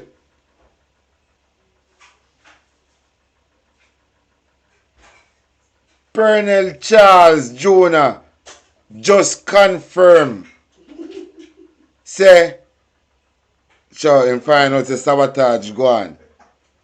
So when I ask, when me ask now, man, it ain't relevant.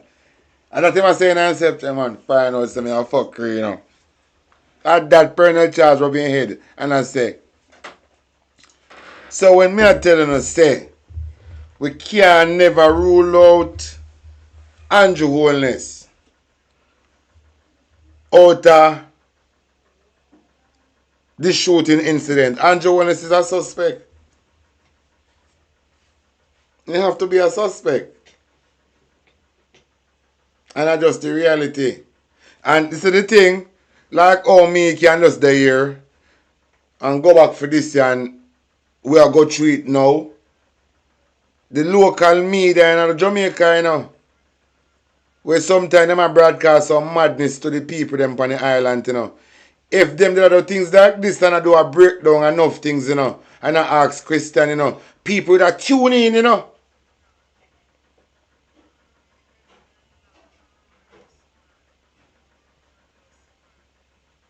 Because parental charges are confirmed, say, boy, fuck her, daddy. And I say, look, point remember, action speak louder than word, you know. Me telling you, say, me spend most of my time watch a lot of detective. I watch a lot of criminal thing, detective thing. Because Andrew Holness, you know, send me go study, you know. And me already the panel part there, taking him something about Andrew Holness send me go study to blood clot. So me can't get to breed him. See? So I can listen some more of this thing. When the chairman speaks, I know for sure it is final. He is not speaking further on it. But, you know, Chairman Panton, I speak directly to you in saying, clearly, you know I have no intention of being antagonistic to you. That would cause me to be scolded in other places. However, I am compelled to ask a question because we sit here not just in our own individual capacity, but we sit here representing the nation, a nation that has asked questions, and it may be best for me to pose them in this way because it gives an opportunity for the Integrity Commission to ventilate an issue, which is critical. The Integrity Commission is one of the most important institutions in our country. And we don't want a situation where you, Chair, or your commissioners feel in any way that the Parliament is attacking. And when I note your opening remarks, but that's another. I note your reference to our psychologists perhaps assessing us and us needing to examine what we're digesting as it may be impacting us in particular. But the real thing, it is the truth.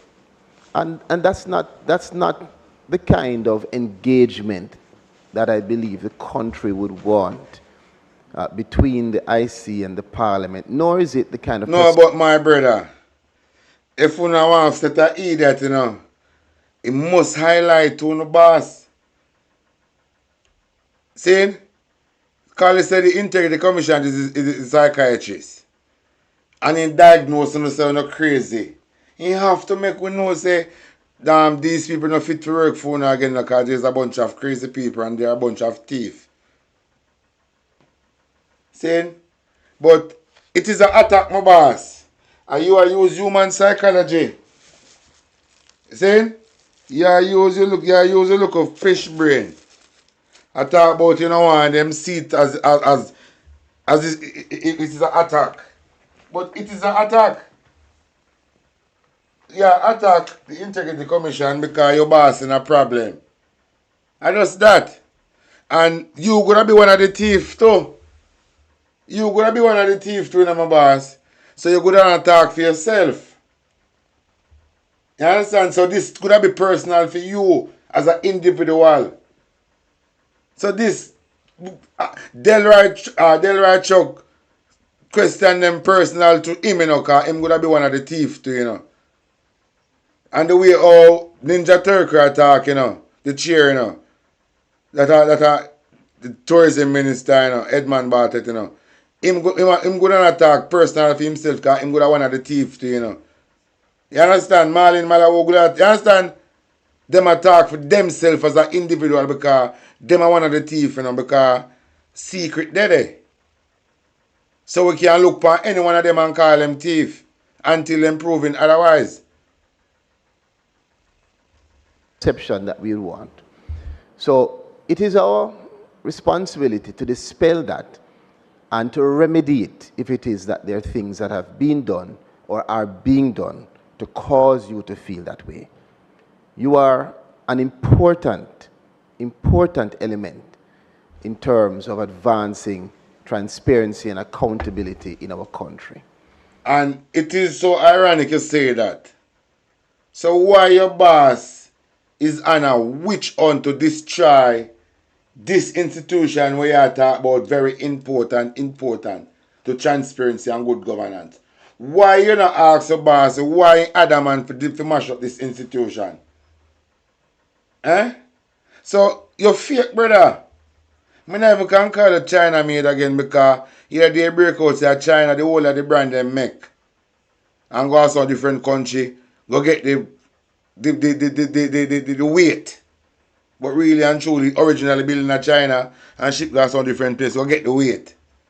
So I can't call it China made again. So use a shoemaker made. You understand? You use a village shoemaker made. You understand? You're fake. Use a village shoemaker made. Chairman, a big part of that also requires us to look into the Integrity Commission itself. Because as I've said before, advancing integrity must require you to have integrity.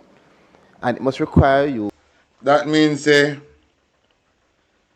have to come out of Parliament. Because for you talking about integrity, for everything we surround UNO. Like, this is like, boy, I tell you, this is a joke. This is a joke. And, you see, a lot of videos used to come out of Jamaica where the China deal with the people them so in them community. I talk about the China at the supermarket, them deal with the people them so. I know why the China deal with the people them so. And because the China them they in the country and see the fuckery are going and see the people them have no sense, so the China them not respect the people them neither. One day for you me I say. The China them come amongst the people them come live. And see everything where the government are do bad. And as he said, the people them just alright with it. So the Chinese them come in and come discover say the really and truly the country nice but the people them stupid. So the Chinese them now start disrespect the people them without even any fear. Because the Chinese observe and see the people them not unite, they have no sense. So they can just diss them, spit pan them, box them down, run them out of the supermarket, and it just got done. So if you now wonder why the Chinese are dealing with you so, because the Chinese say you don't allow the government to do anything to you. So it is obvious to the Chinese we are doing business in Jamaica so no stupid. So that is the reason why when you go to Mr. Chin store them disrespect you know.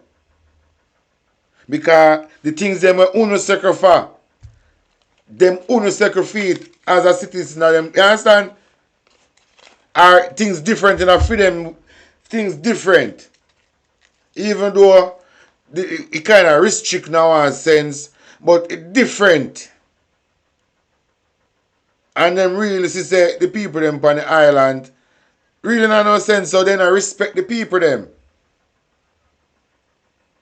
You understand? I respect and I respect the people them.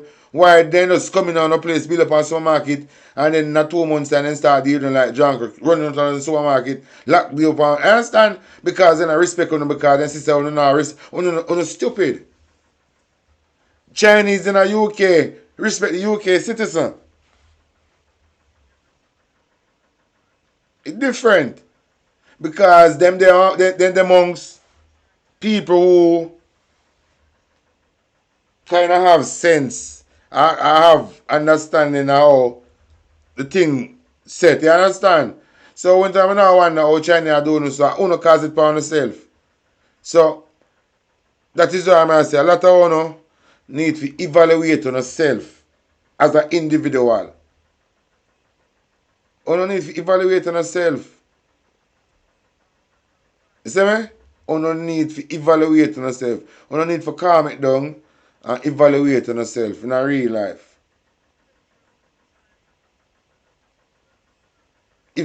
Calm it down. And evaluate on yourself. See me? Not just to have integrity, but for the country to have confidence in you being a person of integrity. And those perceptions are critical. And sometimes the reality and the perception does not meet. But we can't afford for that in these kind of circumstances. For instance, Chair, and I'd love to hear from Chairman Panton. Again, we speak about the society and the need for us to ensure that we are careful in how we operate.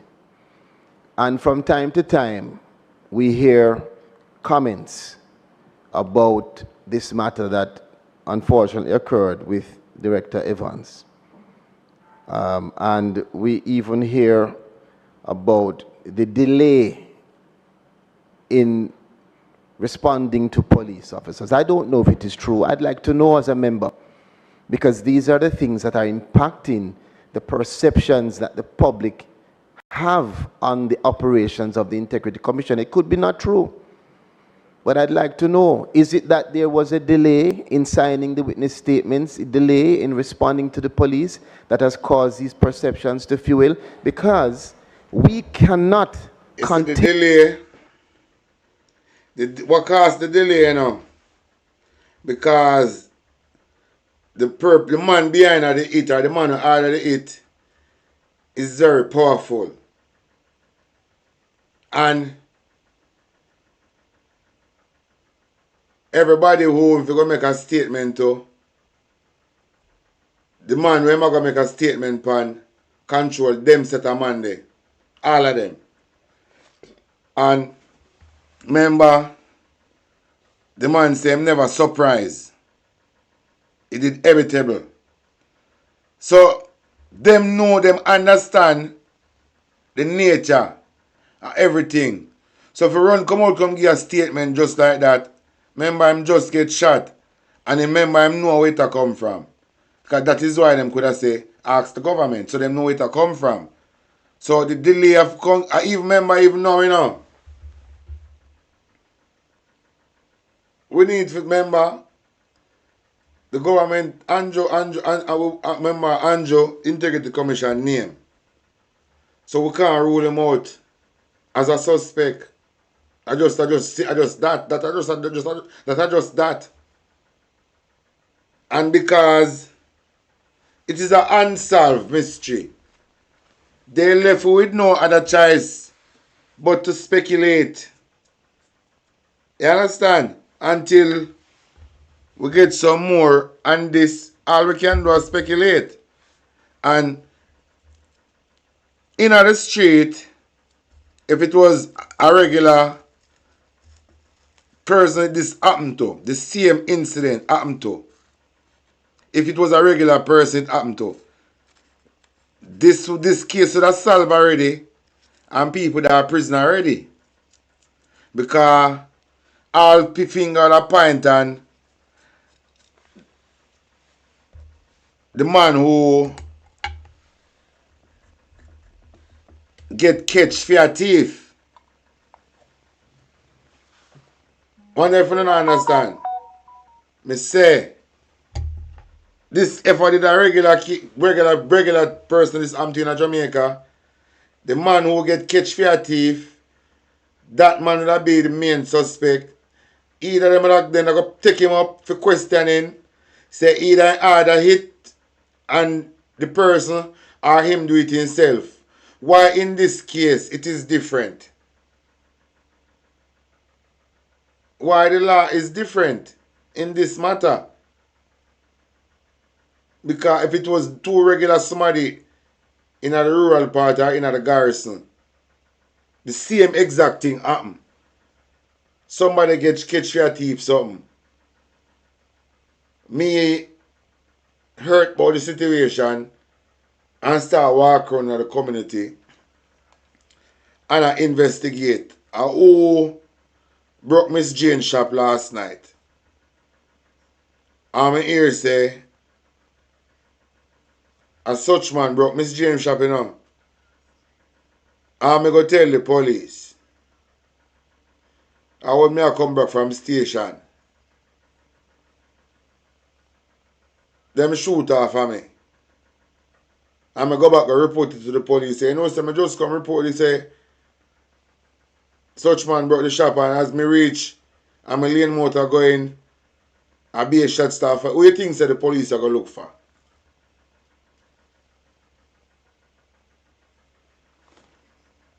End with an integrity commission that some members or too many members of the society, including members of parliament, do not have confidence in.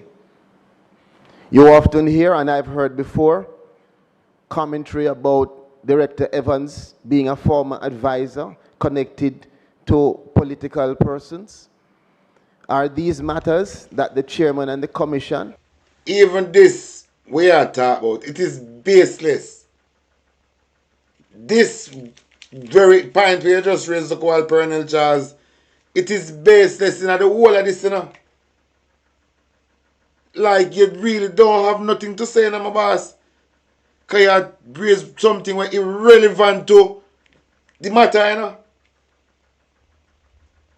Have taken into consideration in terms of his operation? Are these matters that they have determined whether there is any impartiality or concern of impartiality or conflict? All right. How him a talk like this? But when time Mark Golin and we and well-thinking Jamaican talking about Juliet Owens as the Speaker of the House, and Andrew and his wife were told them asleep on a one bed, and we see a conflict of interest. And Una say we bad man in a fight against black woman in a fight against this. Like, I don't understand these people, you know. These people confused. And this when I talk about conflict of interest, but somebody where it is baseless in this particular case. So him just like a fish out of water try to look something or try to be seen. The real conflict of interest, Colonel Charles, is when Andrew Owens and Juliet Owens lie down on the same bed. Maybe them go to sleep on the said pillar. And one a Prime Minister and one a Speaker of the House. And you know nothing wrong with that. But you come talk about and your head look. Yeah, sure. And if so, how have they operated? How have they dealt with those issues? I have no issue with Director serving. But I would want to know, as a member of this committee and as a citizen of Jamaica, how have we addressed these issues that so many persons in our society talk about and that have crippled the perceptions around the integrity committee? You know, she said them people take with fool. Then take it. No way. Then take some of a fool. Saying, because they not take me for fool. Because I make fool or me fool me. Saying, but when this guy comes and talk like this, and their action are something different, like, that is why I say these people don't have nothing about themselves. You understand? They don't have no little bit of shame. No, nothing. You understand? Now, many people don't want to ask these questions because they are uncomfortable and it may cause discomfort. But my intention is not to be combative. I have no issue with Director Evans. I have no issue with Executive. So when a bomber has can't Mark Gold and get up in a parliament, and I say no in and support Juliet Owens, the wife of the Prime Minister, is the Speaker of the House. And Jones get up and say, in bad mind. Remember, so no walk out of Parliament, you know. So, what you say, so this does show the type of person who wanna be, you know. Eh? Eh? What good for the goose, good for the gander, my brother. What good for the goose, good for the gander. So, like, you basically show the world, say you're corrupted. Very corrupted guy. But me not expect nothing better from you because I remember say your daddy a thief. And only bad man can allow somebody to thief, you know. Why you think make a man thief? Because in bad mind. Bad mind is the first form of thieving. For thief, bad mind. Bad mind is the first sickness will lead up to some actually start thief. So when you hear Andrew Holness and Darrell Vaz, they pan bad mind. And because them a thief, you know. That is a thief slogan. Because a bad mind lead up to turn somebody in a thief, you know. So when you hear Andrew Holness and Darrell Vaz sing pan bad man and Desmond McKenzie, and because they're a fucking thief. Director Christie. But I have a responsibility. And so I lay these things before us, not to be combative, but to be probing on behalf of the nation and to elicit a response that will cause me to be able to say to Jamaica, we can be confident that these matters have been deliberated, discussed, ventilated, and here's how our Integrity Commission is operating. And it's an important part of the discussion even around these reports, because all of it must be linked to the confidence reposed in the Integrity Commission by our people. It is the people that we serve. It is the people who are ultimately in charge. So, Chairman, again, let me just close off my remarks. I have other questions, but I want to close off this first one in just saying to Chairman Panton that I listened extremely carefully to the opening remarks. I listened even to his concern around the dispatch of matters from his office to the Parliament and the fact that some of those matters throughout that journey have been exposed before being tabled. And I wonder, even in this recent one, where I can be guided, where I think a member of Parliament was actually able to make comments and address the matter before it was tabled. I share in the chairman's concern, but the question now for us is, what next? What do we do? What are we going to do? And let me tell you what I think, Perennial Charles. You see the same thing we are talking about. I believe say Alca leak it to nationwide. Because Alca and George Davis are good friends. So Alca, I feel say him leak it to nationwide through George Davis. Because for some reason, two of them are operating like they're in a relationship. That's how I get from them. I see them a pop up too much in some photo. I see too much photo a pop up with them. I not see them with their wife. If I did them, I not see it, but I keep on and see too much photograph with Alca. I say your name, Alca Fixenly. Say your name. Abka, say your name. Abka. They want to talk like you have island throat. That one there. You talk like you have oil in your throat. I feel like say him leak the Integrity Commission finding to nationwide. Saying?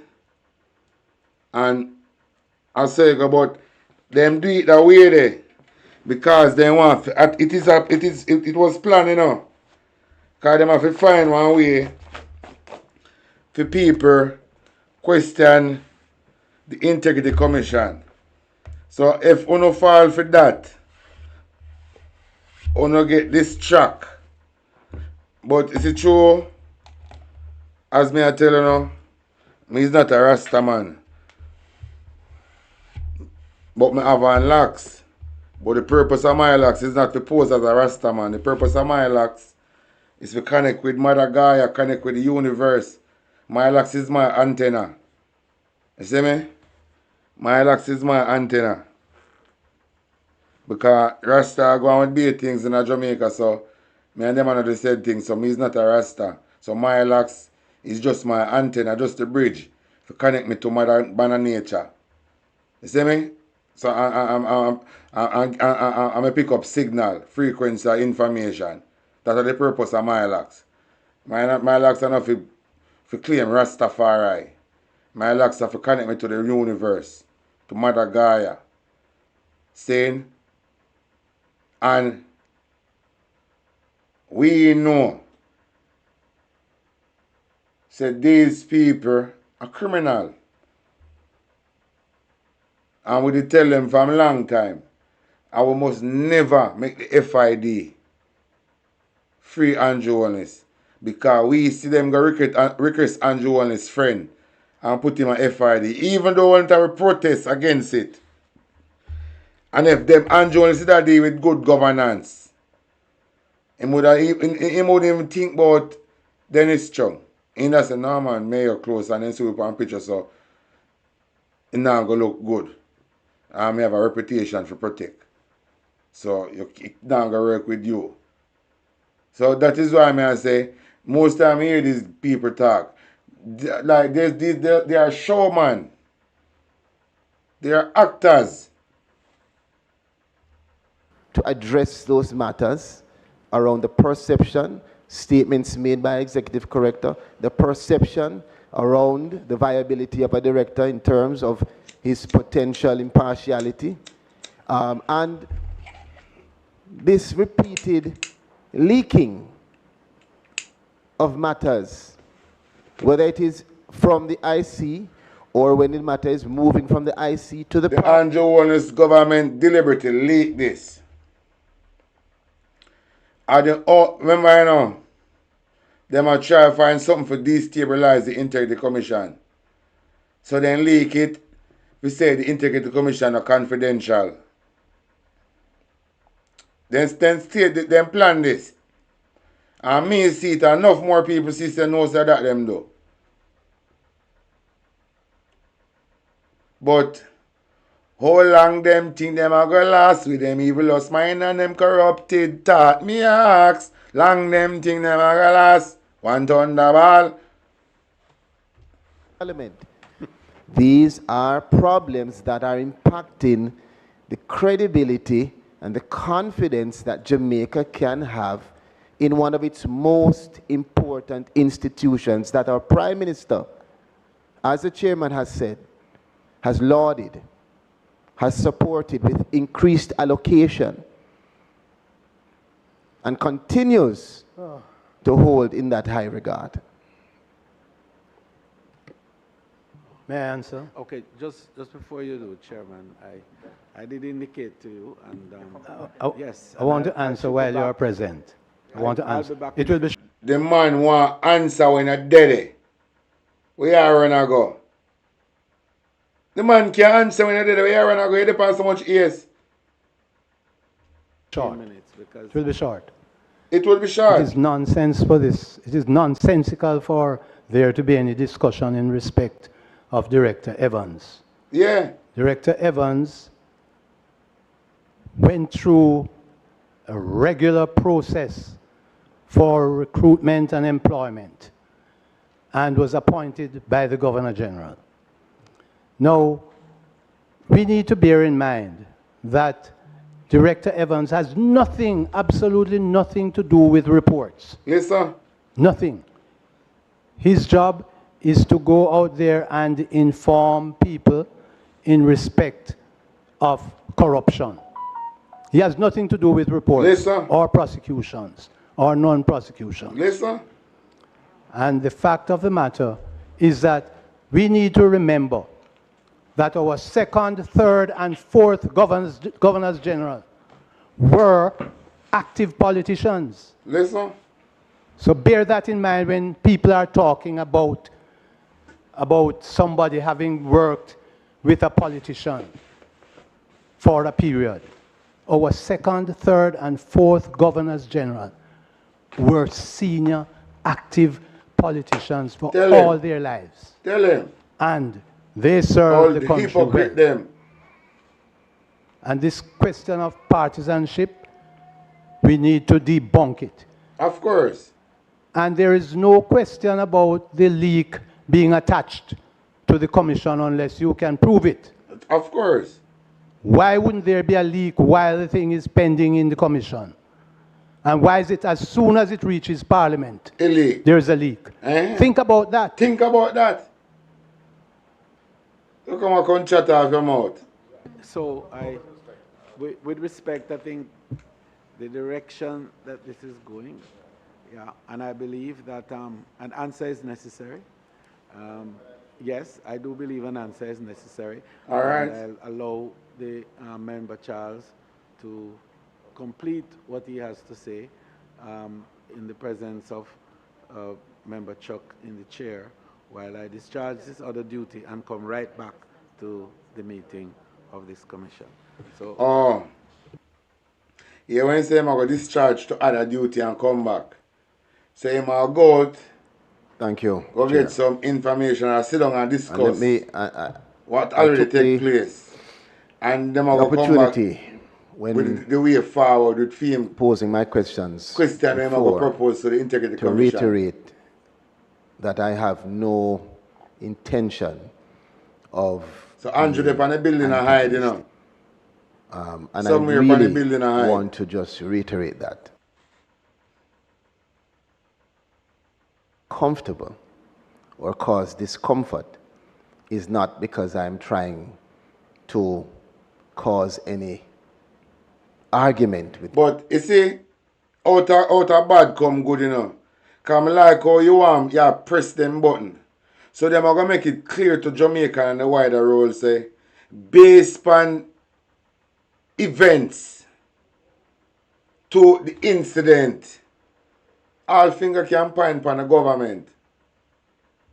The Integrity Commission. It is because these are real live issues, whether we like it or not, that are surrounding us. They are consuming the discussions around the more pertinent things that we need to. But Colonel Charles, members said Jamaica Labour Party is the party we're known for poison people, you know. So taking somebody's life for the Jamaica Labour Party, it is common assault. We all know about the Shower Posse gang. So we know about committing murder and them something for the Jamaica Labour Party. It is common assault. It's like taking candy from a baby for the Jamaica Labour Party. So, and I like the party is a righteous party, you know. It is a criminal gang.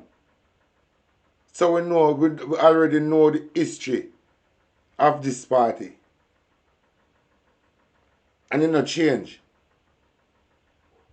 Move towards in terms of transparency, accountability, and strengthening that framework in the country.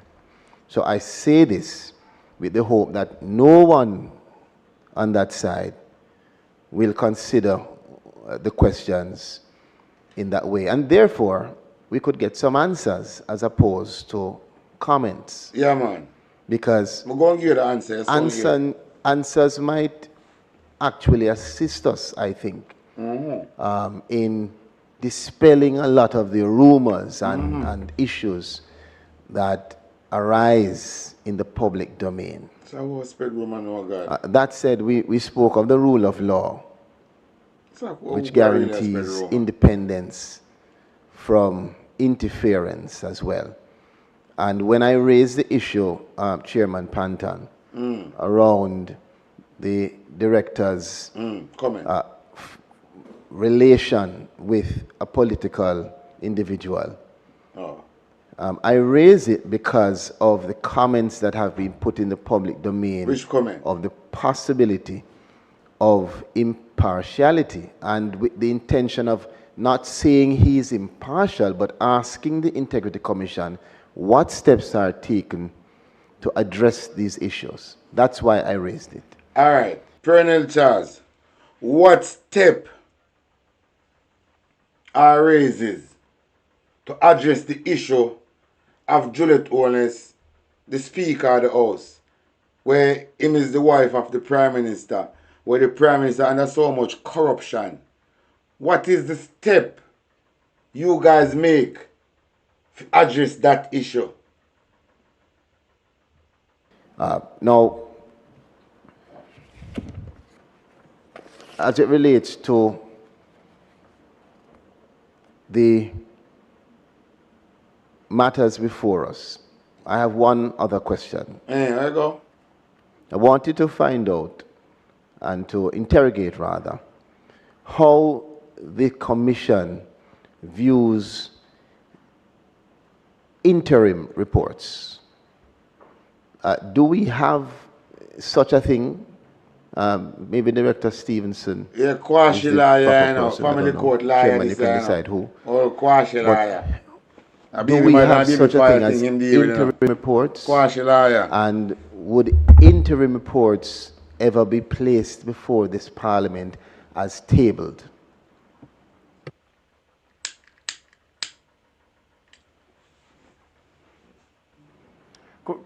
I'm trying. Watch Mr. Giggle. Huh? See Mr. Giggle here?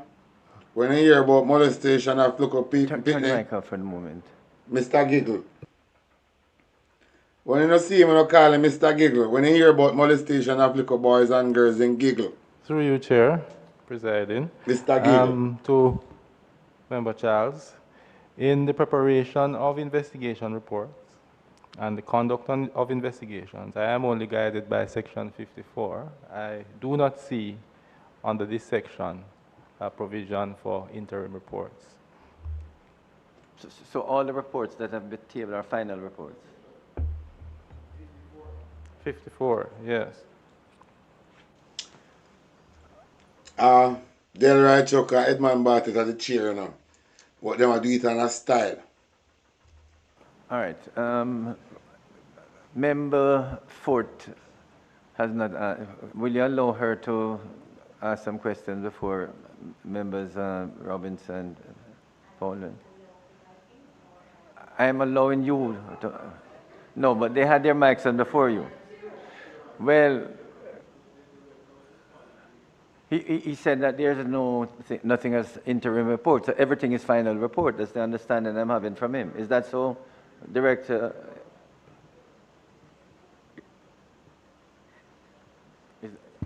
Once the report is submitted under Section 54, Chairman, I believe it is a final report. Well, as far as I can see under the section, there is no such provision for interim report. Yeah, so I just thank you, Chairman. You see, we can't afford for there to be any misinterpretation of what is said. So I think it is critical for us to be clear what the director is saying. He's clear. That anything put forward is a final report and there is no room for interim reports. Member Ford. Tabled before the Parliament. Thank you, Chairman. I join in welcoming the Commission and its staff. All right, welcome to the floor, of the Bushrat. Oversight Committee. Ratbat. I have about 4 or 5 questions. I think the exchanges are helping us to gain clarity on a number of issues. Okay. My first question is directed to the Chairman of the Commission. Justice Panton, whether you are of the view that the independent exercise of statutory functions means that one is accountable to no one else.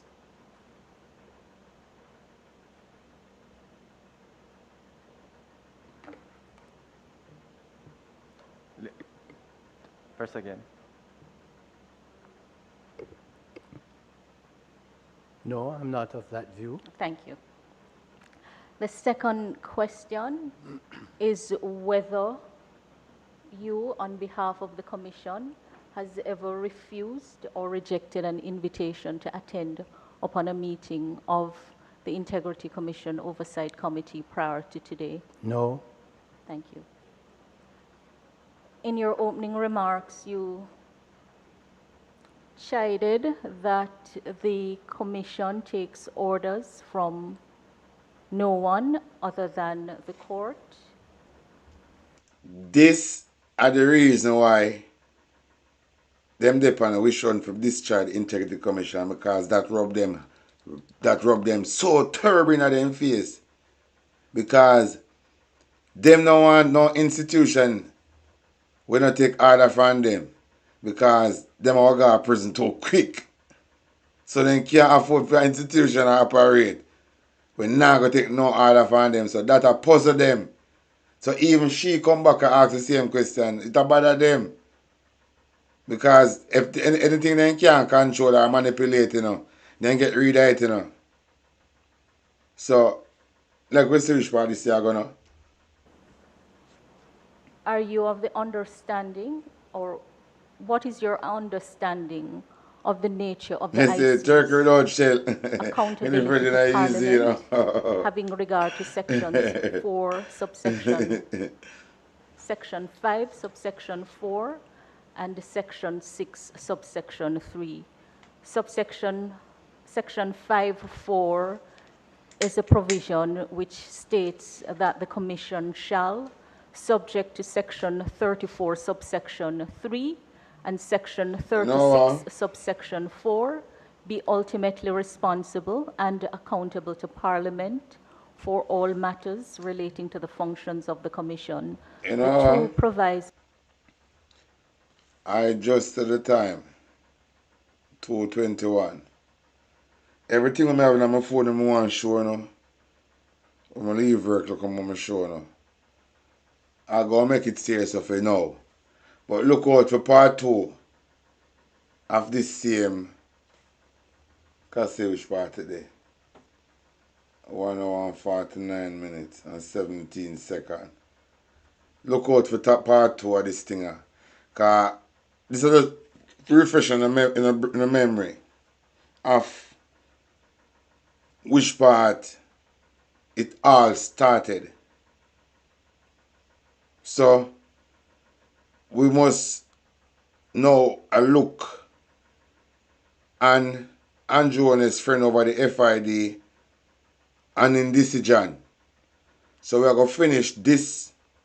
Then we start Googling upon the FID and then final decision. Then we, as a collective righteous people, we know which direction to go. So we're going to finish watch through this. Good on Monday, because tomorrow I have something nice. Because I'm not giving it back look more. I'm going to give it Monday, but I'll finish it with So we have a full understanding of the whole case. See? But I have to leave out under a vibe. Done. So I'm going to come back here, and clear that. Clear that. See? I'm going to come here, I'm not going to close out, I'm going to clear that. I'm going to look for my liquor song, I'm going to close out with. Because I just saw the thing set, Big up everybody who check in, So, we have to go down in the history, how it all start. With the little criminal boy, 556 Cumberland Road. So, you see, if you love Jamaica like I do, just like and share it. Because I say we, you say we, because what?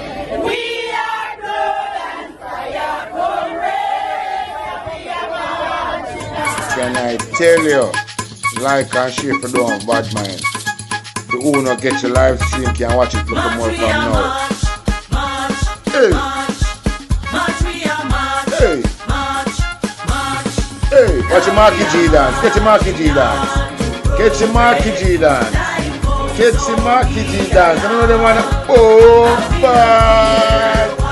One Marky G for the app. And the deaf. I want to get by that spirit there, you know. Because one of dead no dash it way, you know. One of dead no dash it way. Cause why? And if you don't have bad mind and you like and share the content, dog.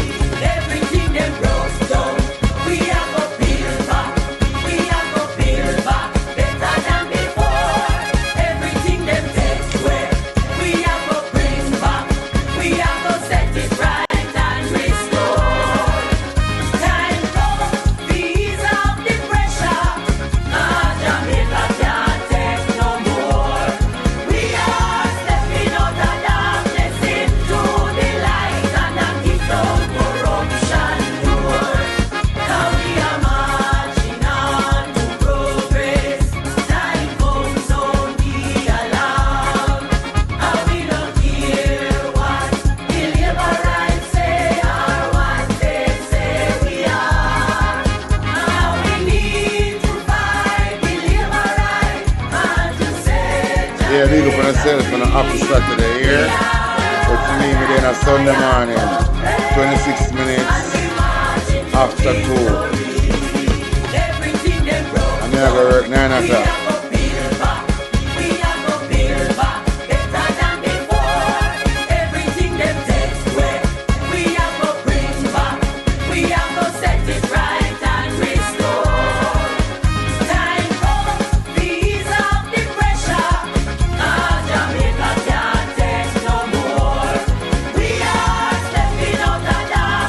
Look come on here. I make sure so those people gonna share it.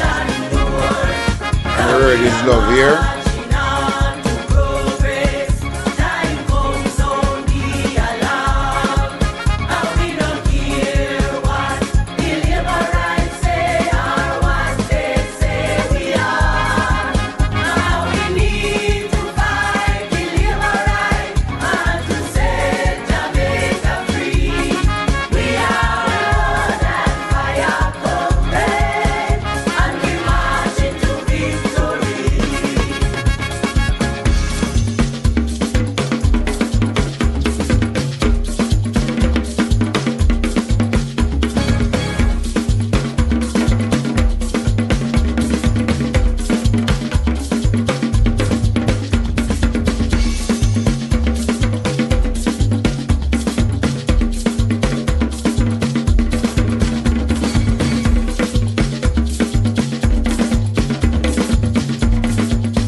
You're going to hear all kinds of propaganda. You're going to hear all kinds of lies and deception. There will be tactics used to try and buy you out. There will be tactics used to try and frighten you away. And I only have to say one thing to you tonight, comrades. We are blood and fire comrades, and we're marching on to progress. And we will stand firm. We will not be bought because we are not for sale.